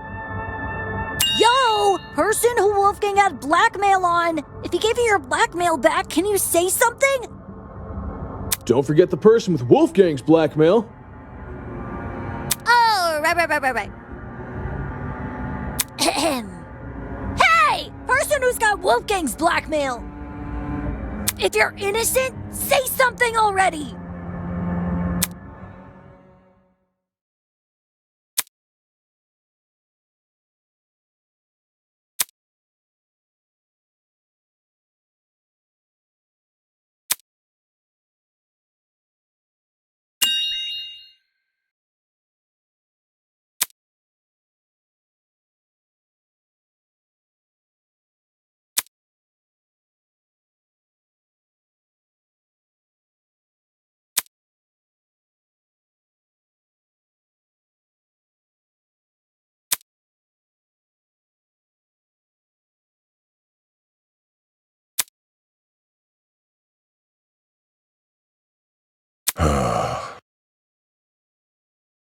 I was hesitant to admit it, since I knew it would put me on the spot.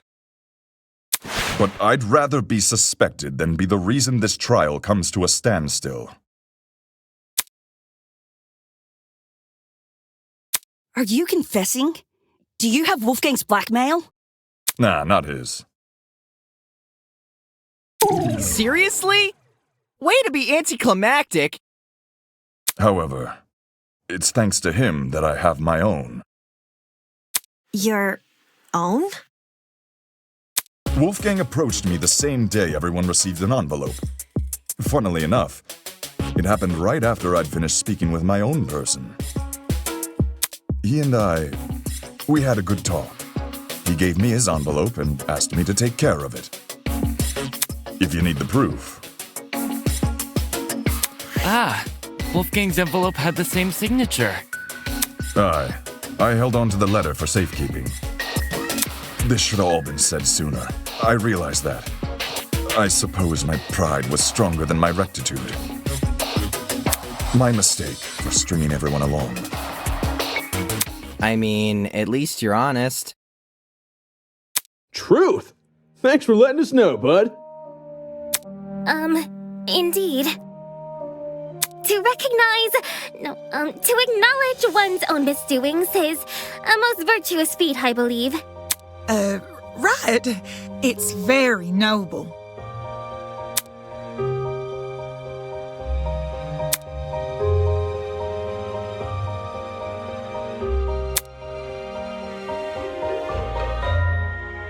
I take it our other blackmail person isn't gonna step forward?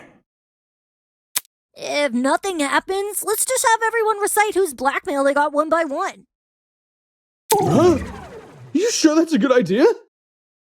No one's reciting shit! It was only a suggestion. Calm your farm.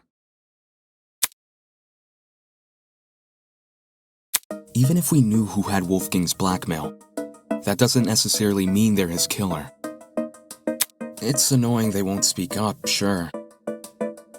But unlike John, they would actually need to reveal Wolfgang's blackmail to prove they have it. This person might just want to respect Wolfgang's request to keep the blackmail between two people, especially now that he's gone. I don't know. Is it really okay if we never find out? Circumstantial evidence alone can't prove something beyond a reasonable doubt. If we want to solve this case, we need indisputable evidence. Yeah. It's like doing a jigsaw puzzle without the box art to help you. The cases, or... Obviously, the case. The more pieces you connect, the clearer the image you're constructing becomes. The clearer the image, the more you can assume about it. Do you see what I'm saying? Once we know how Wolfgang died, the rest of this case should fall into place. You certainly talk a lot stranger than you used to, but I think I get it. Well, I don't want to be the one to start, but we can all agree Wolfgang was stabbed to death, right? When I was in the boiler room, I saw a knife bobbing around in the water near him. And on the ground, there was blood. Dried blood, on the boiler room floor and on the hallway floor. That's gotta be Wolfgang's blood, right? The knife was bloody, so... Seems like a brawl happened in the hallway. While poor Wolfie was minding his own business, he was confronted by the killer, who attacked him and chased him into the boiler room. That would line up with how we found him.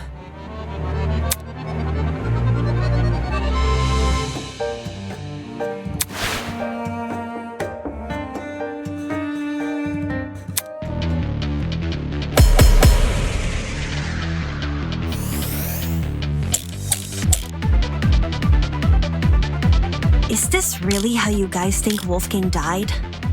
The bloody knife is way too big of a coincidence. It was floating in the water right next to him. Not just that, there's blood on the boiler room floor and along the underground hallway. A confrontation must have happened in those hallways. Nah, it was probably a sneak attack. The killer snuck up on Wolfgang. No, that's wrong!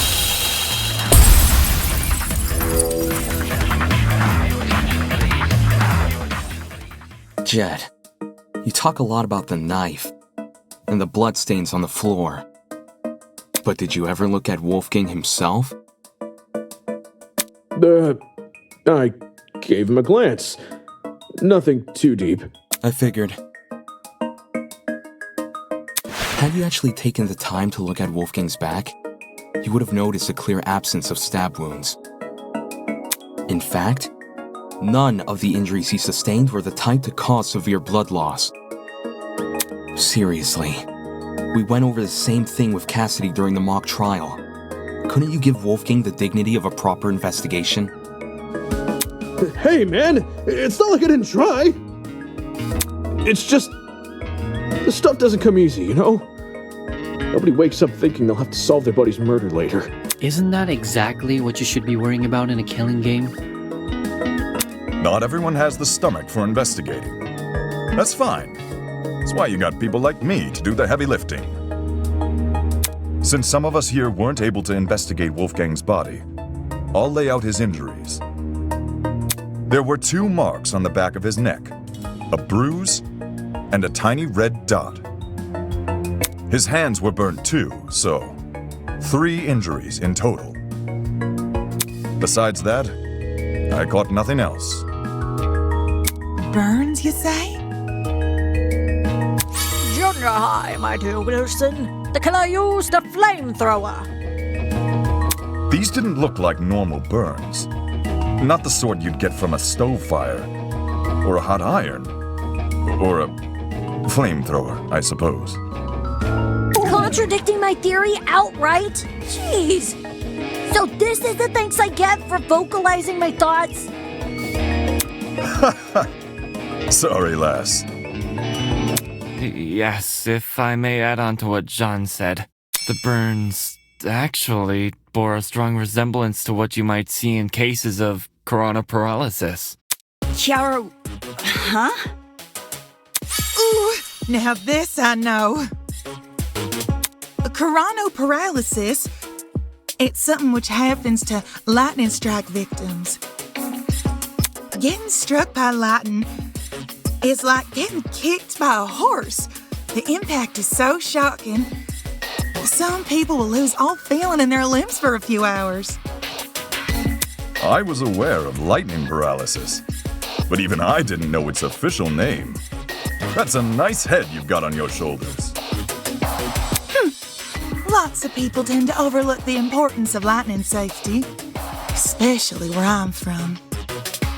My grandpappy once tried working out in the open during a thunderstorm. Pure luck's the only reason he lived to see the next day. Sorry to hear that and all, but what does lightning have to do with anything? Well, if I had to guess... Ulysses, did it look like a big old tree was drawn on Wolfie? A big old tree. Yes, that's how I would describe the burns on Wolfgang. So Wolfgang had lightning strike scars? Huh? We're trapped inside a building, though. Lightning can't come from anywhere. Could he not have been struck before the killing game? Fate is stronger than will, you know. Perhaps a deity decreed the glow of his altruism from their heavenly abode and felt him a threat. Nay, those burns were fresh. One look was all it took for me to know that. If he had these scars before, we would have noticed them anyway. But if those marks were recently inflicted, wouldn't it mean Wolfgang somehow went outside? Not necessarily.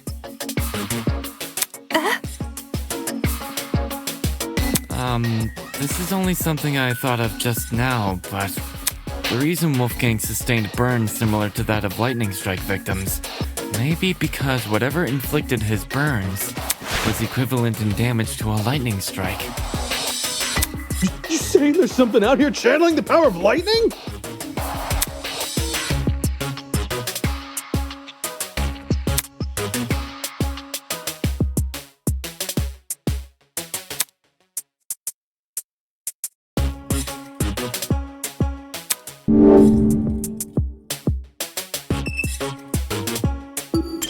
This is it.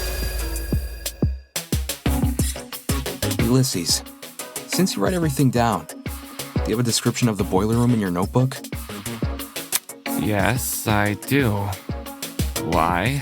Since some people here never investigated the crime scene, they probably aren't as familiar with the room as we are. So, you should read out your description of it. Sure. The boiler room consists of a small concrete platform surrounded by ankle-deep water. Throughout the room are boxes filled with various garbage, and in the back looks to be a generator, charred beyond belief. What you just heard is a brief summary of my notes. Hear that? There's a generator inside the boiler room. Of all the things which could deal similar damage to a lightning strike, doesn't a generator sound the most likely? Didn't Ulysses say it was destroyed? At the time of the investigation, sure, but it wasn't always destroyed. You probably don't remember, but back when we found the dummy, I mentioned something about the underground floor.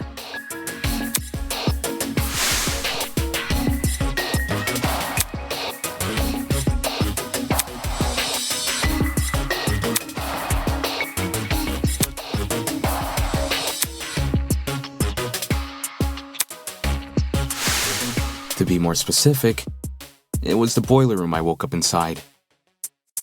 I hadn't been alone either. Ava was also there. I woke up first. Yeah. She did.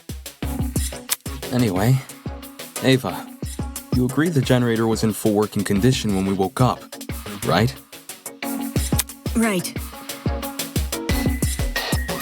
So in the time since you woke up there, the generator was destroyed? It's the only possibility. As for what destroyed the generator, well, it's hard to say for sure. My best guess would probably be... Don't waste my time.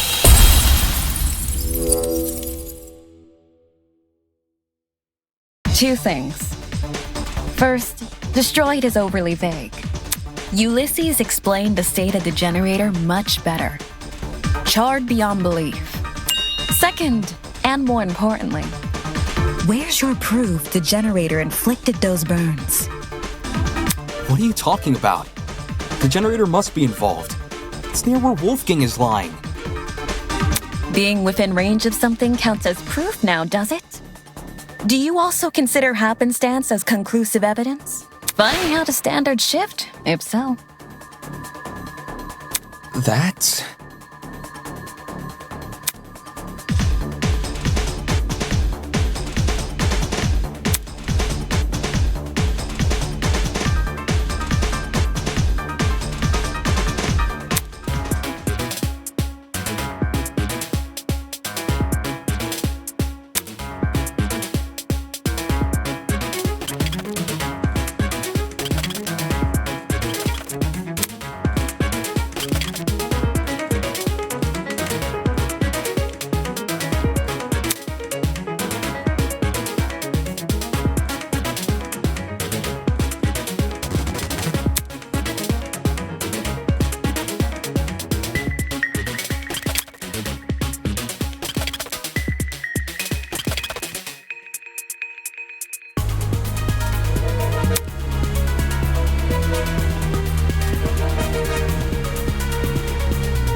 While the generator may look suspicious, consider the time frame we're working with. If the only time you saw the generator in full working condition was on the day of our kidnapping, that gives us a period of almost 4 days in which the generator might have been destroyed.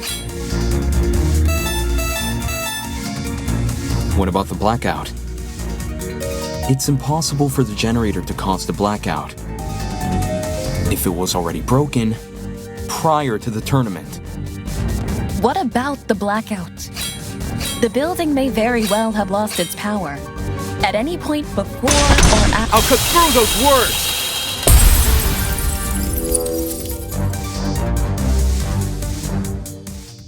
When the blackout happened, it froze a piece of equipment which had been set up for the game tournament. Mark's DJ pad.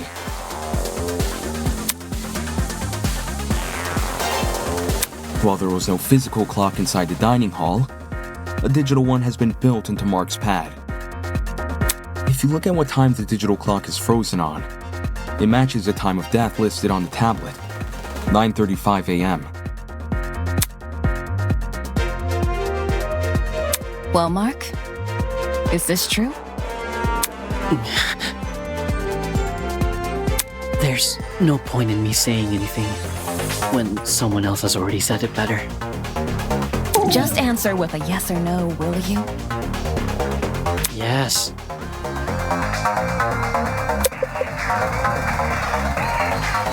In any case, the matching times are too much of a coincidence.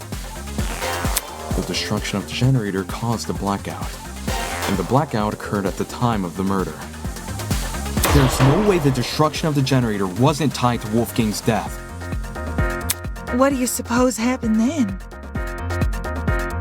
I'm willing to bet the generator's destruction resulted in the boiler room's water becoming electrified. Since Wolfgang was discovered kneeling in the water, we can reason he was standing in it at the time this happened, and... Damon, you and I both know that's not true. Huh? Did you forget? It's impossible for the water in the boiler room to play a role in Wolfgang's murder, because it isn't even conductive. It's not? After Damon and I woke up in the boiler room, I wanted to investigate the flooded area, so I tested the water.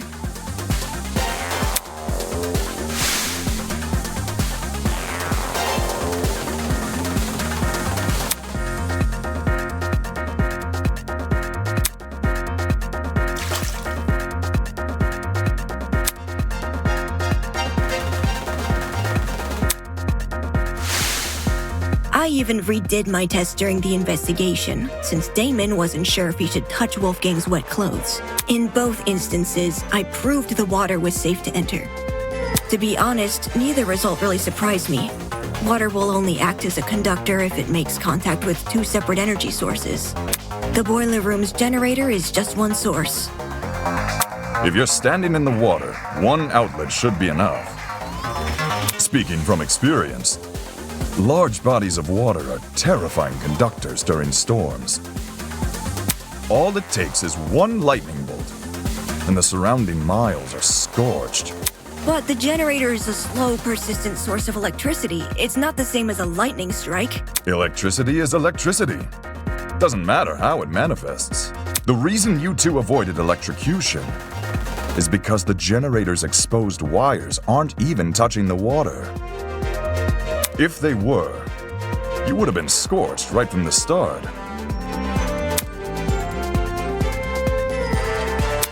Maybe when the generator was destroyed, some of the wiring fell into the water? Nah. Even in its current sorry state, the generator's wires are nowhere near the water. It doesn't make sense for the generator to pose a danger anyway. The point of the killing game is for the students to kill each other, not for the facility to kill the students. A feature of the building killing a student would be a meaningless death because you can't attribute a student killer to it. As for why the generator's been charred, sometimes electrical faults happen. Even my ship's engines have broken under particularly relentless storms. And if an electrical fault caused Wolfgang's death, then his murder is purely on the hosts, ain't it? Of course! If we were responsible for his death, you lot wouldn't be here discussing it.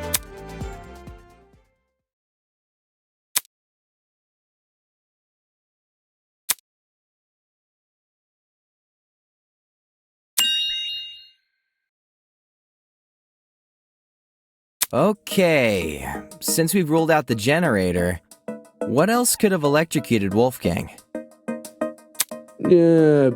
It mightn't be relevant, but I did see one other thing on the boiler room floor. A toy gun or something. At least, that's how it came across to me. Not a toy gun, a taser gun. A taser? I'll shoot electricity! I'm not sure how the taser fits in with this case, though. It doesn't seem to have been used. Nope. The taser was definitely used. How so? I didn't catch any sort of string protruding from it. Not all taser guns release a string when fired.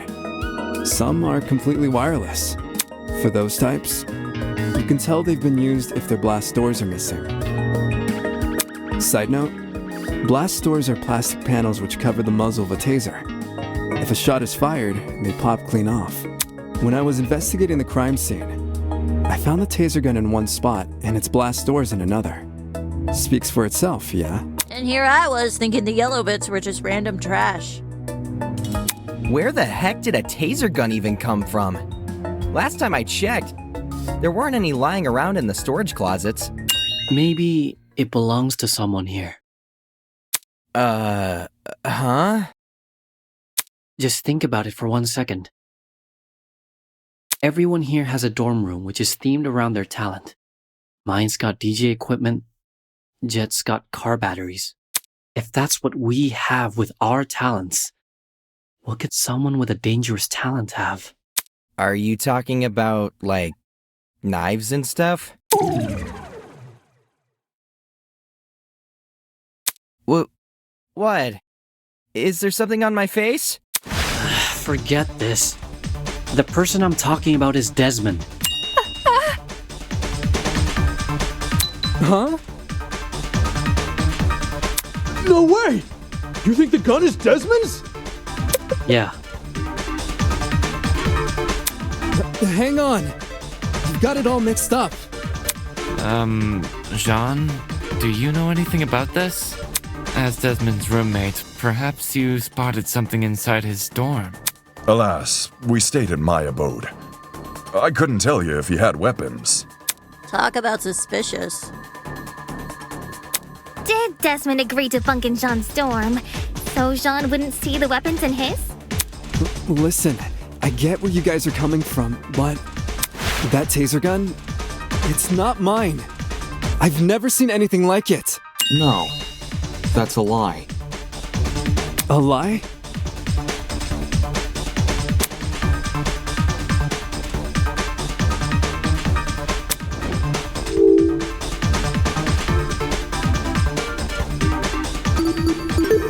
I got it.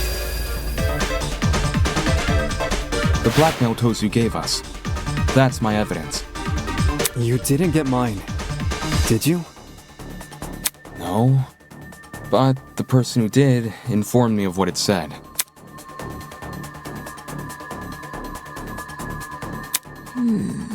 The writing style seems to match. I think it's legit. That's more than a little suspicious, don't you think? Leaving a bunch of weapons unguarded during a killing game? Don't judge me. This is the first time I'm hearing of it too. You didn't know there were weapons in your room? Yep, no idea. Our rooms aren't particularly subtle in their theming. Are we supposed to believe yours is any different? It is themed. I'm not denying that. But I sure as hell didn't catch sight of any weapons. If I did, do you seriously think I'd leave them unguarded and risk being found out? Yeah. Desmond cares too much about everyone. He pointed out the broken doorknobs and gave us the idea to bunk together. Why would he hide weapons in his room? Someone must have gotten the idea to rifle through my dorm because of my talent and found the taser gun hidden inside. There's no other way to explain it. So while Desmond gets a bunch of guns, all I get is an old game console and a dead controller. Take the bad with the good, dearest pupil. No one fears game consoles. Well, no one besides parents and the religiously inclined. Enough talking about consoles. Why are you guys believing Desmond so easily? If the taser gun belongs to him, then he's the killer. Any argument he makes against it is just a flimsy excuse.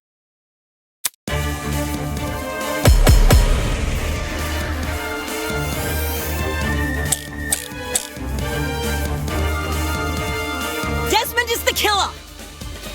The taser gun came from his room. I had no idea the gun even existed. I was barely in my dorm to begin with. Because you wanted to draw attention away from your weapons hoard. But if this is about avoiding suspicion, why did Desmond say the taser gun was fired? I don't think a killer would draw attention to their own murder weapon. I was with Desmond. I got it.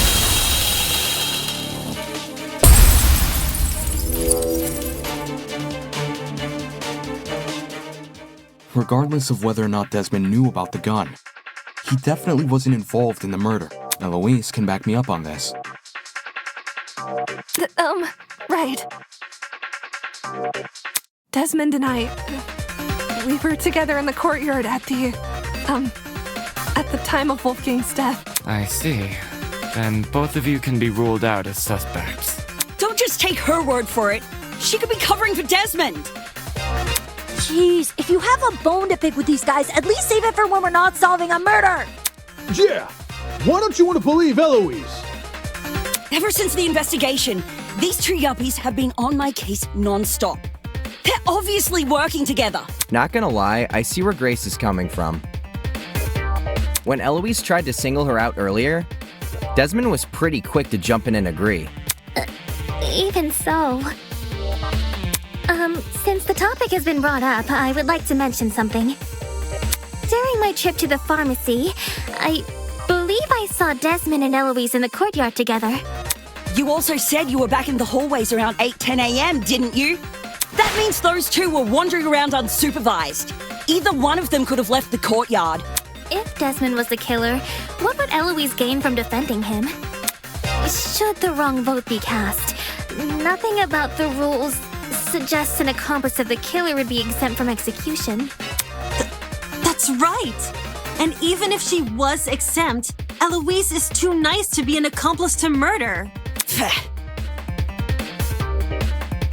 Grace, I realize Desmond's irked you, but that's no reason to keep steering everyone down a dead end. Let's move on.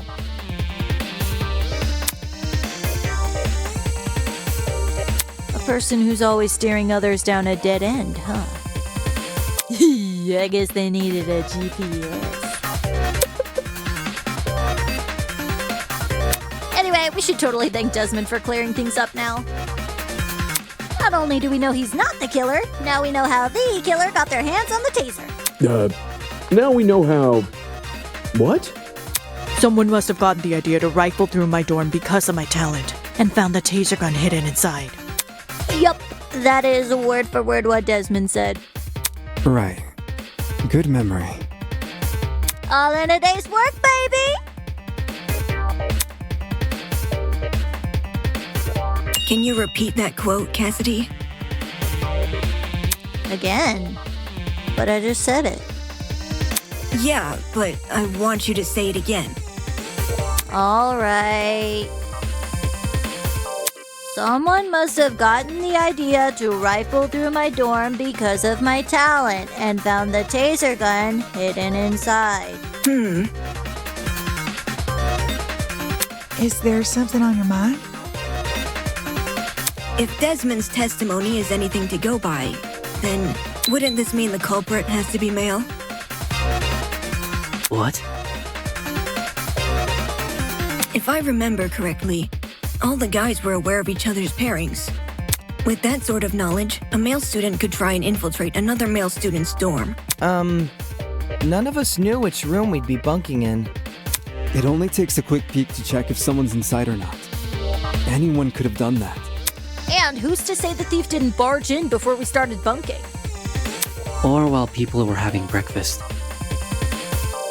Seems there was a mountain of opportunities for our culprit to sneak in unnoticed. Doesn't exactly help us narrow things down, does it? Well, guess this taser gun was a bust. Look on the bright side. If it's been fired, then it's probably what electrocuted Wolfie. If trying to suss out who stole it isn't feasible, why don't we, talk about Wolfie's other injuries instead? You know, the ones that weren't burn marks? Those seem like they could lead us somewhere. Yeah. Besides the burns on his hands, Wolfgang also had a bruise and a tiny red dot on the back of his neck. A bruise and a tiny dot, huh? Want to try tackling them in alphabetical order? Alphabetical order? Now, aren't you full of smart ideas? No need to thank me. It's only common sense. Okay, let's discuss the bruise first.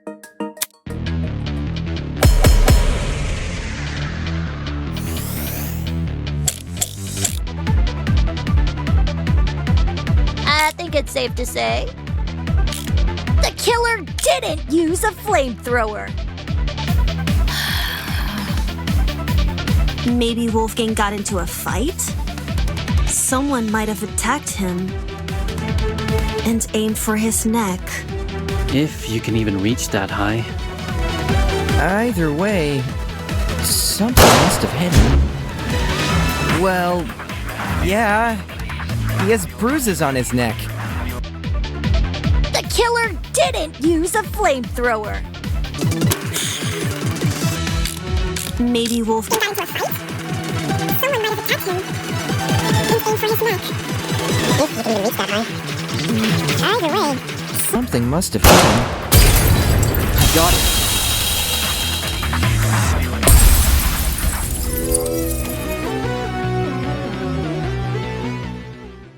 Kai's right. Something did hit Wolfgang.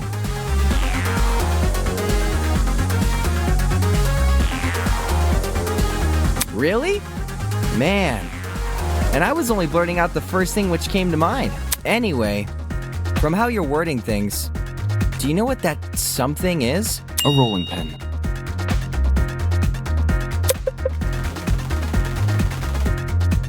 Eh?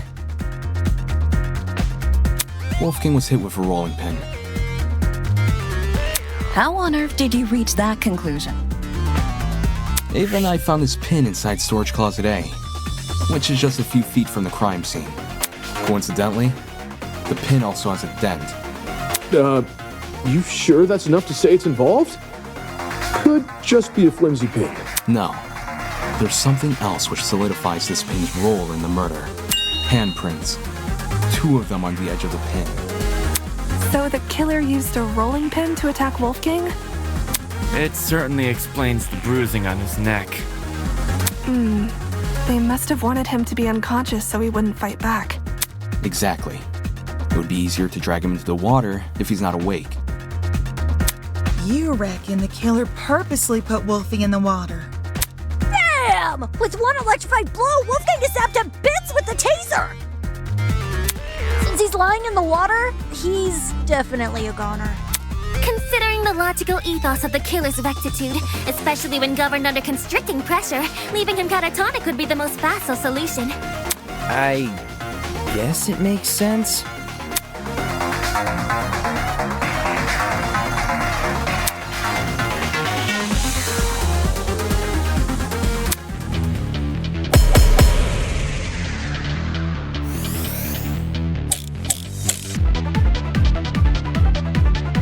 So let me get this straight. The killer knocked out Wolfgang with a rolling pin, and then chucked the pin into Closet A? When exactly did they discard the pin? They couldn't have done it when Eva and I were already downstairs, because the 2 of us went inside Closet A. Why were you inside the closet? To find the backup generator, remember? Jed and I checked Closet B. Damon and Kai checked Closet C. Eva and Grace checked Closet A. And Jean and Mark checked Closet D. The killer just discarded the pin before we came downstairs. Yeah, I think Mark's right. Because the killer could run upstairs and go back to their room immediately after discarding the pin. No, that's wrong!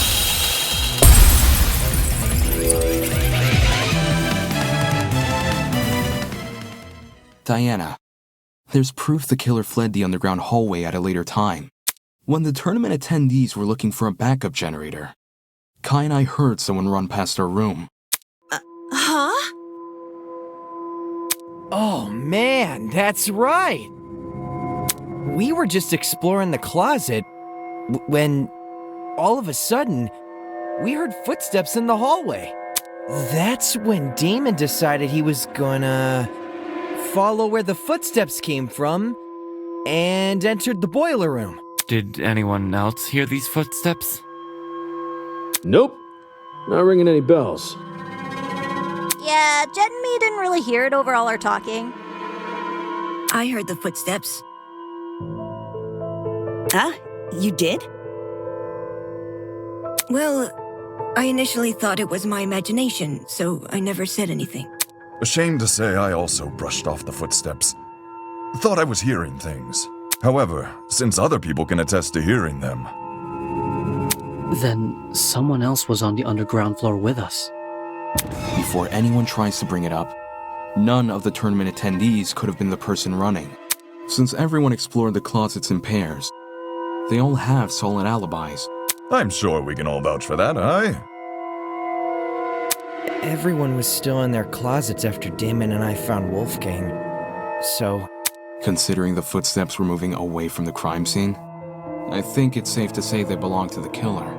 Wouldn't that mean the killer fled while you guys were exploring the rooms? Hold on! So the killer had been right next to us? Doy, that's a given. Huh? How are you so calm after hearing that? The only thing which stood between us and a murderer was a door. What if they attacked us? Well, they didn't, so I don't see what the problem is. Sheesh, you're weird. Why not run away earlier, though? Fleeing while everyone is searching seems really risky. Maybe it was a miscalculation? It's not impossible, I guess. If not that, then maybe the killer returned to the boiler room after discarding the pin? Sounds pretty meat-headed if you ask me. Yes, you'd think a killer would use that moment to run away. For the two who heard the footsteps, describe the sound. It was kinda socky. As in, it sounded pretty soft. Like the person had taken off their shoes. Saki, huh? Seems this killer was purposefully trying to keep quiet. 'Cause their footsteps were soft? That seems like a leap in logic. No, I get what she's saying. Everyone here has socks on, I'm pretty sure. So any one of us could have run down the hallway. The thing with shoes is, not everyone here has the same kind. If the killer had worn theirs, we might have been able to figure out their footwear from the sound it made on the floor. Then we just have to single out the person with that footwear. Man, it would have been so easy to find the killer. We already can find the killer, though. What? Oi, are you pulling our leg? I'm completely serious. Picture a map of the building complex in your head. The building with the dorms is on the left, the courtyard is in the middle, and the building with the tree is on the right. Now, try and pin everyone's locations during Wolfgang's murder. Once you do that, the identity of the killer will definitely become clear. Is the killer someone whose position we can't place? No, it's not about position. Eh? Wolfgang's killer can easily lie about their location during the murder. The only thing distinguishing their testimony from everyone else's is that theirs can't be corroborated.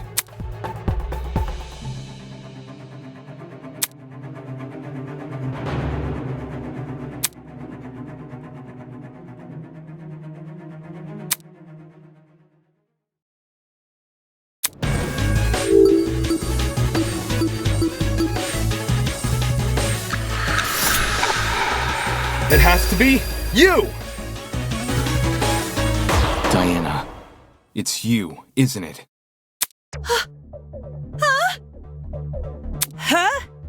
The makeup girl? She's the only one here without an alibi. Those of us who attended the tournament can obviously be ruled out.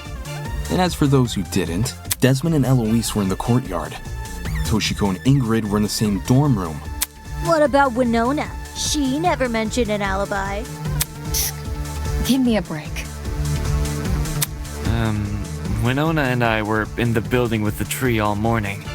In fact, yes, Desmond and Eloise should have witnessed us walking over there, as those two were in the courtyard at the time. Yeah, that's true. In that case, Diana really is the only one without an alibi. Guys. If she's the person who fled the boiler room, those footsteps we heard make a lot more sense. Heels make a pretty loud clop sound on hard floors, and the underground hallway's floor is pretty hard. Diana would obviously want to take them off. Also, heels aren't comfy to run in.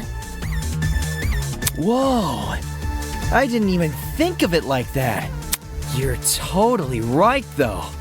Since Diana's the only one here with heels, she would have to take them off. Guys, what are you talking about? Me? A killer? Do you really think I could be a killer? The fact you weren't at the tournament is incriminating enough. Not just that. Everyone but you has an alibi. But I do have an alibi, right, Ava?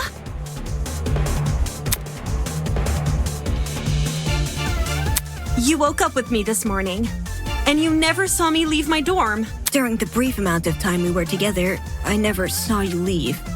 What you did after I left for the game tournament, however, is anyone's guess. Ava wanted to help me and Cass set up the tournament, so we told her to swing by early. For that reason, I left Diana's dorm at 8:05 a.m. I know the exact time since her room has a clock. I probably entered the dining hall around 8:10 a.m.-ish. So much for an alibi then.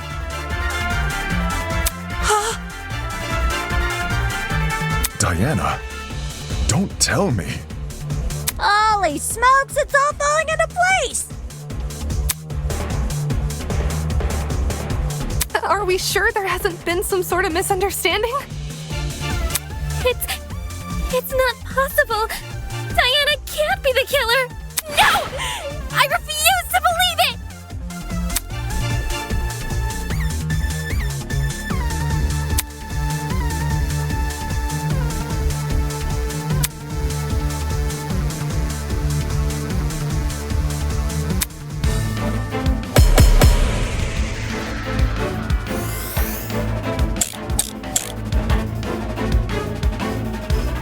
If it was Diana inside that boiler room, could she be the one who left the blood trail?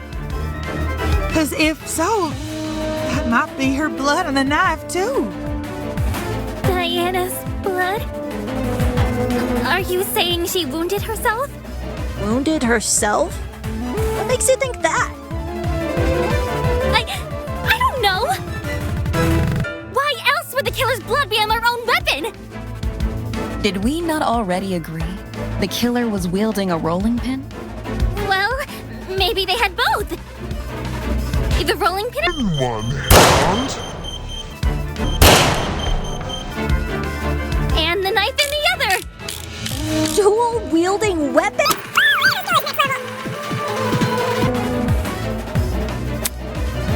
If it was...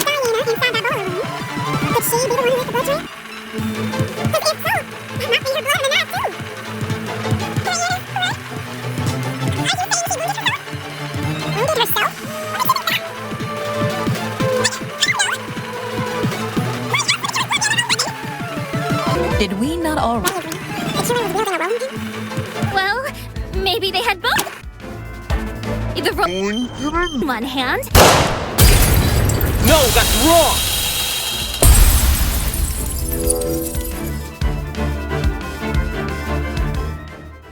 No. The killer was only wielding the rolling pin during their confrontation with Wolfgang. You can tell just from looking at the pin. There are two handprints wrapped around the edge, as if the killer had been holding the pin like a tennis racket. Which makes sense, because you can swing with more force if you use both hands. And that's what a killer wants when trying to knock out a grown man. Then, who held the knife? It wasn't the killer, so it was most likely the only other person in the boiler room, Wolfgang Akire.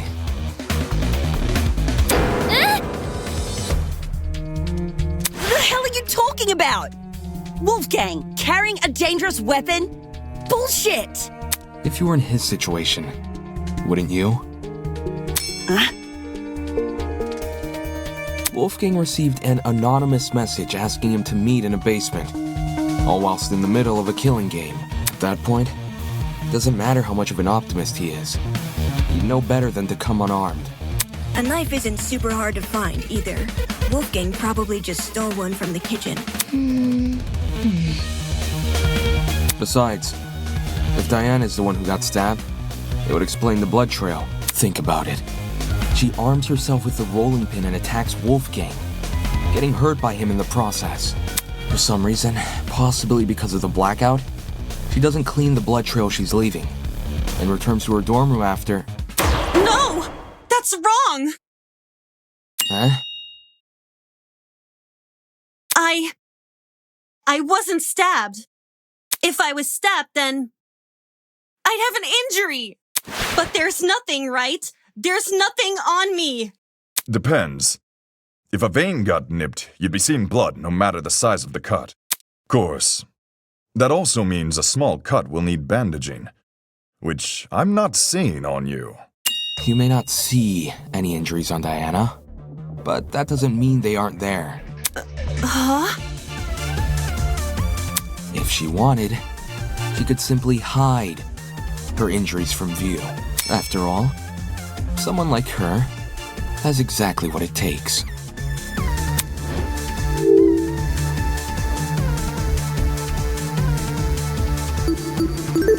I got it. Talent. As the ultimate cosmetologist, Diana could easily cover her wounds. It makes sense. With the right equipment, she could probably disguise even a bandaged wound. As Diana's bunking partner, I've seen firsthand how many different cosmetics are inside her room. So unfortunately, I have to agree. Well, Diana, did I get anything wrong? No. No. But Wait. Diana, did you just say no? As in, no, you're not wrong that I covered up my wounds? Oh, crap. You guys know what this means, right, guys?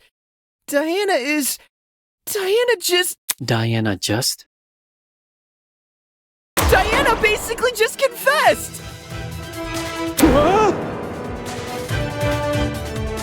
A confession? Are you for real? It makes sense, though, doesn't it? Diana got wounded, which proves she got in a fight with Wolfgang, which means all that stuff about Wolfgang going to the boiler room, all that stuff really did happen.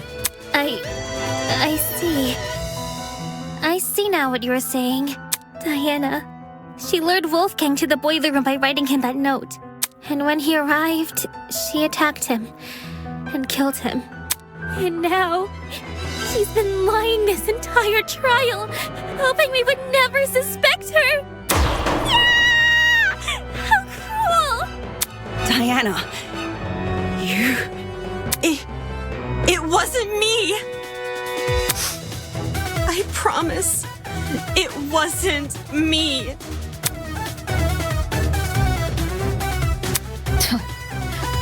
To think she could preach about friendship after committing a violent crime. And then try and sentence the rest of us to punishment. Golly, you're right. If we voted for the wrong person, we would have been executed. That's so fucked! Seriously, Diana?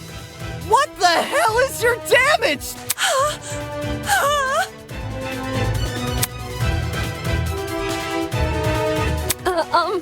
Can we at least hear Diana's side of the story? Her side? Well, Diana has, I just think it's fair we listen. what does it matter what she says? Look at the evidence. This case, it's closed. We know who the killer is. If you really want to ask for Diana's side of the story, then do it after the vote. No! No! No!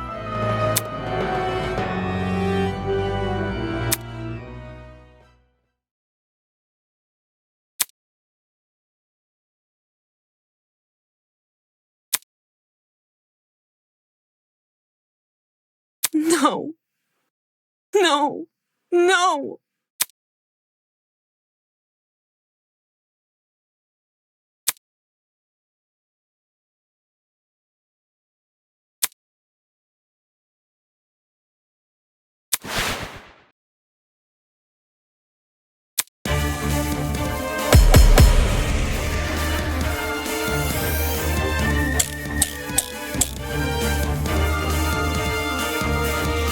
was the one who lured Wolfgang to the boiler room. Once he got there, she killed him immediately. No, that's wrong!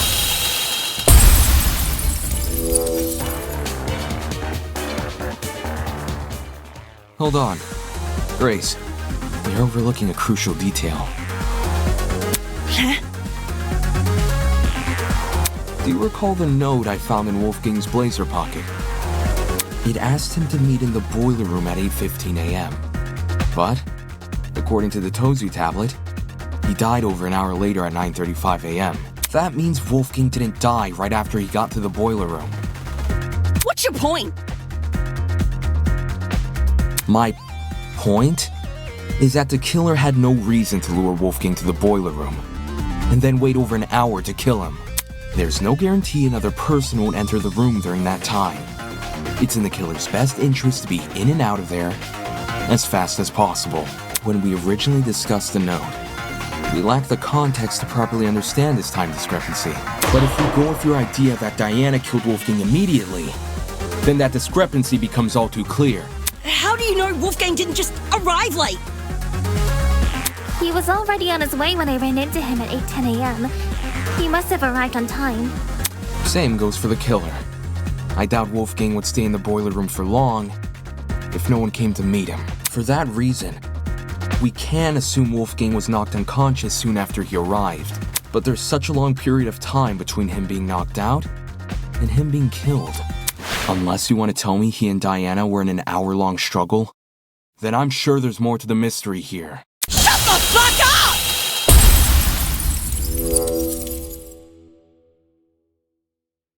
What the fuck is wrong with you? Don't you see this is a trick? All of Diana's blubbering and crying is just a farce to make us think she's innocent. I wouldn't fall for a farce like that. My only concern is the evidence not adding up.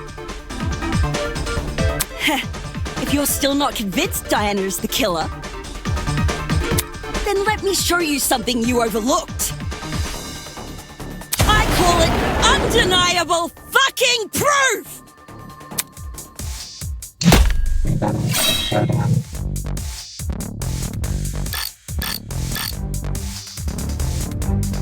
I don't give a damn what Diana says. Not only is she the one person without an alibi, the blood from her wounds places her inside the exact same room where Wolfgang died. How can the killer be anyone but her?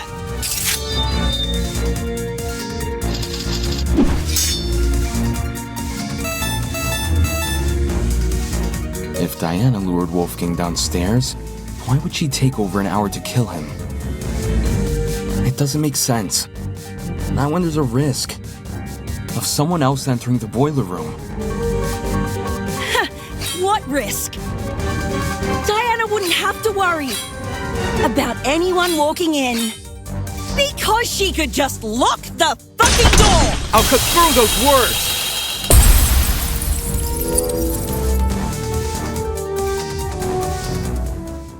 The boiler room door can't be relied upon here. If Diana locked it, she would be trapping herself inside the boiler room. What? The doorknob has been flipped so that the keyhole faces inside, while the lock faces outside. Had you investigated the crime scene more closely, you might have realized this detail sooner. In any case, locking the door would lock everyone inside the room, not outside. If Diana was the killer, she'd be better off leaving the door open. How the heck do you even flip a doorknob? Sounds like something only a tradesperson could do. Meh. You really think so? Swapping a doorknob is easy. Well, last time I did anything like it was a while ago, but everyone here knows knobs are screwable, right? If you get a screwdriver and know what you're doing, you can rotate the doorknob quick smart. If you can swap a doorknob, then I guess anyone can. Right on! Wait, are you saying that like it's a bad thing, or...? Is that why Diana remained in the boiler room after Wolfgang died? She had been locked inside? What do you make of the footsteps then? If they were Diana's, it would imply she escaped the boiler room How do you suppose she did that?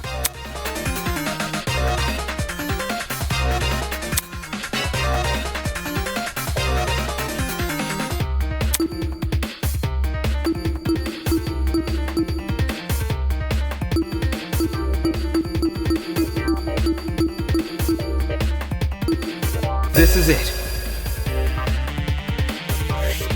Near the boiler room door, I discovered a thin piece of metal. At first glance, it didn't look important, but if you were to fold it in half, theoretically, it would look like a hairpin. Ah, she used the classic maneuver. Picking a lock with a hairpin. It can be done, it just takes a bit of practice. Diana probably had this hairpin inside her makeup bag, so she used it to fiddle with the lock until it eventually came undone. Which, judging by the timing of her footsteps, happened late into the blackout. Messing with a lock in pitch blackness. Whew, now that would be impossible for me. Right. Even if Diana did access light, like through the Tozu trinket, undoing the lock would still be difficult. Way too difficult of a situation to deliberately put herself in.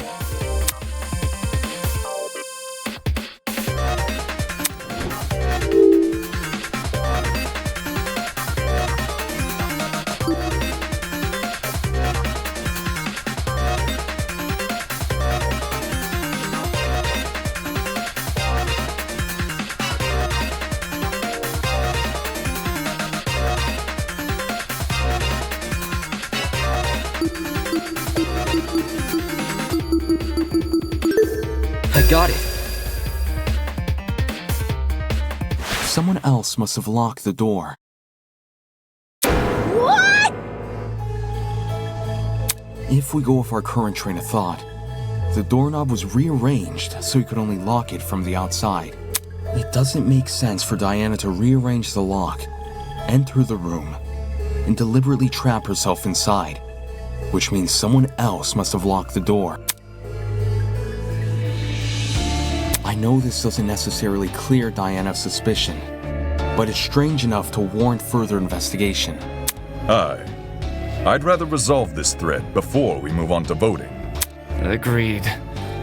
We could easily miss something important if we turn our noses away. So, why did this mystery person close the door in the first place? What if they saw the scuffle between Wolfie and Diana and closed the door to protect themselves? Instead of seeking help? Or trying to stop the scuffle? You say that like closing the door isn't exactly what you would do. What kind of asshole do you take me for? Any chance they locked it to prevent Diana from escaping? And somehow unscrewed the doorknob without drawing attention to themselves? Didn't you hear him?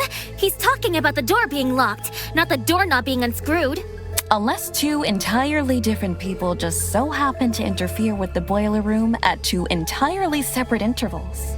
The one who locked the door is most likely the one who flipped it, yes? Yes. Then you should be wondering the same thing. How did they unscrew the doorknob without catching anyone's attention? Yeah, doesn't sound possible. Not in the moment, it isn't. But what if the doorknob had been swapped beforehand? Say this person knew Wolfgang and Diana were coming to the boiler room. They could have swapped the knob in advance, waited for Diana and Wolfgang to enter, and then closed and locked the door. So the flipping of the doorknob was premeditated?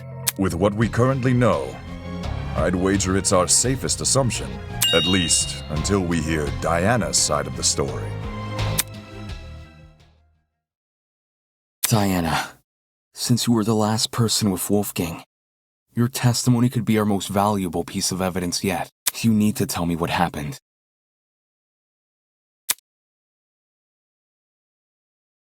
If not for me, or for you, then at the very least, do it for Wolfgang's sake.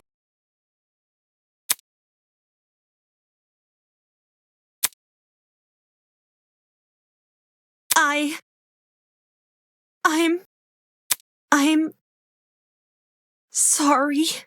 I'm really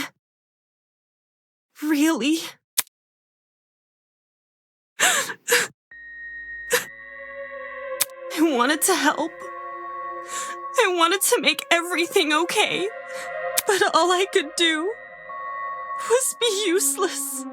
All I could do was watch him die.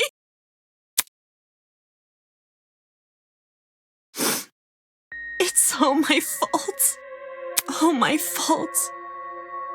For doing the wrong thing. So is this a confession, or... No! Huh? I didn't kill Wolfgang. And I don't know who did, but I still failed him as a friend. I failed him then.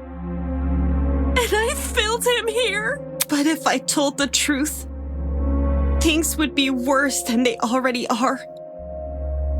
But now that I've said nothing...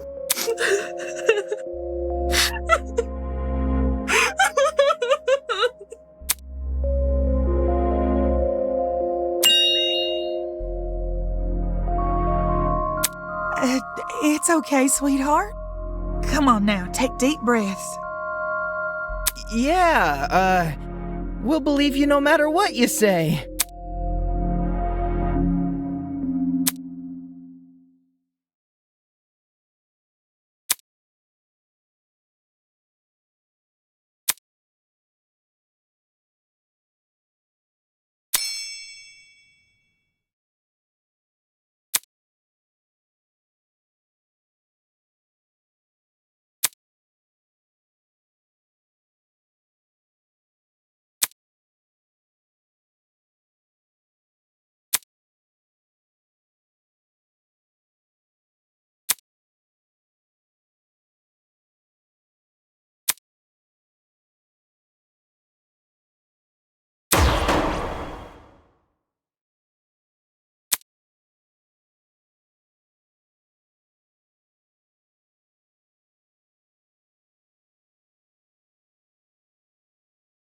Has all this murder hubbub left your head in a tizzy? Perhaps you need a short break.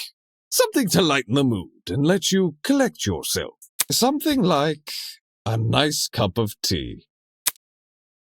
Welcome, one and all, to the first episode of Tozu's Tea Time. If you haven't already, please sit back and relax. Here, we do not use our brains, but deal only in gossip. Now, a question from me to you. What are sheep good at, if anything? Most humans, and some sheep, tend to respond with a resounding absolutely nothing. Sheep cannot create art or invent medicine. For goodness sake, they can't even perform music. Their limited speech and quadrupedal locomotion prevents them from reaching the heights of humans. They're practically glued to the lower echelons of the food chain. No matter how hard sheep may try, they will never be anything more than their number tags. I can't say I like that answer. Too pessimistic for me. Plus, what of the sheep who still try? The sheep who realize their fate but continue to challenge it all the same. That they can be so determined to prove their worth when humans have all but deemed them microwavable meals. Isn't that something admirable? What a shame our sheep had to be so misguided.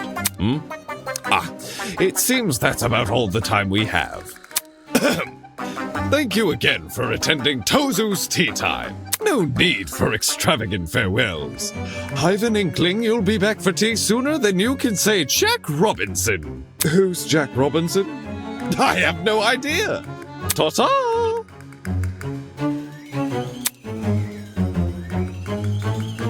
Diana, now's your chance to defend yourself. Tell me what happened. Where do I even start, though? How about you begin by explaining why you went to the boiler room? Why I went there? It was 'cause of a note. A note? 2 days ago, someone slid one into my room. I never got to see who. I just heard a knock. And when I walked over, there was a note under my door.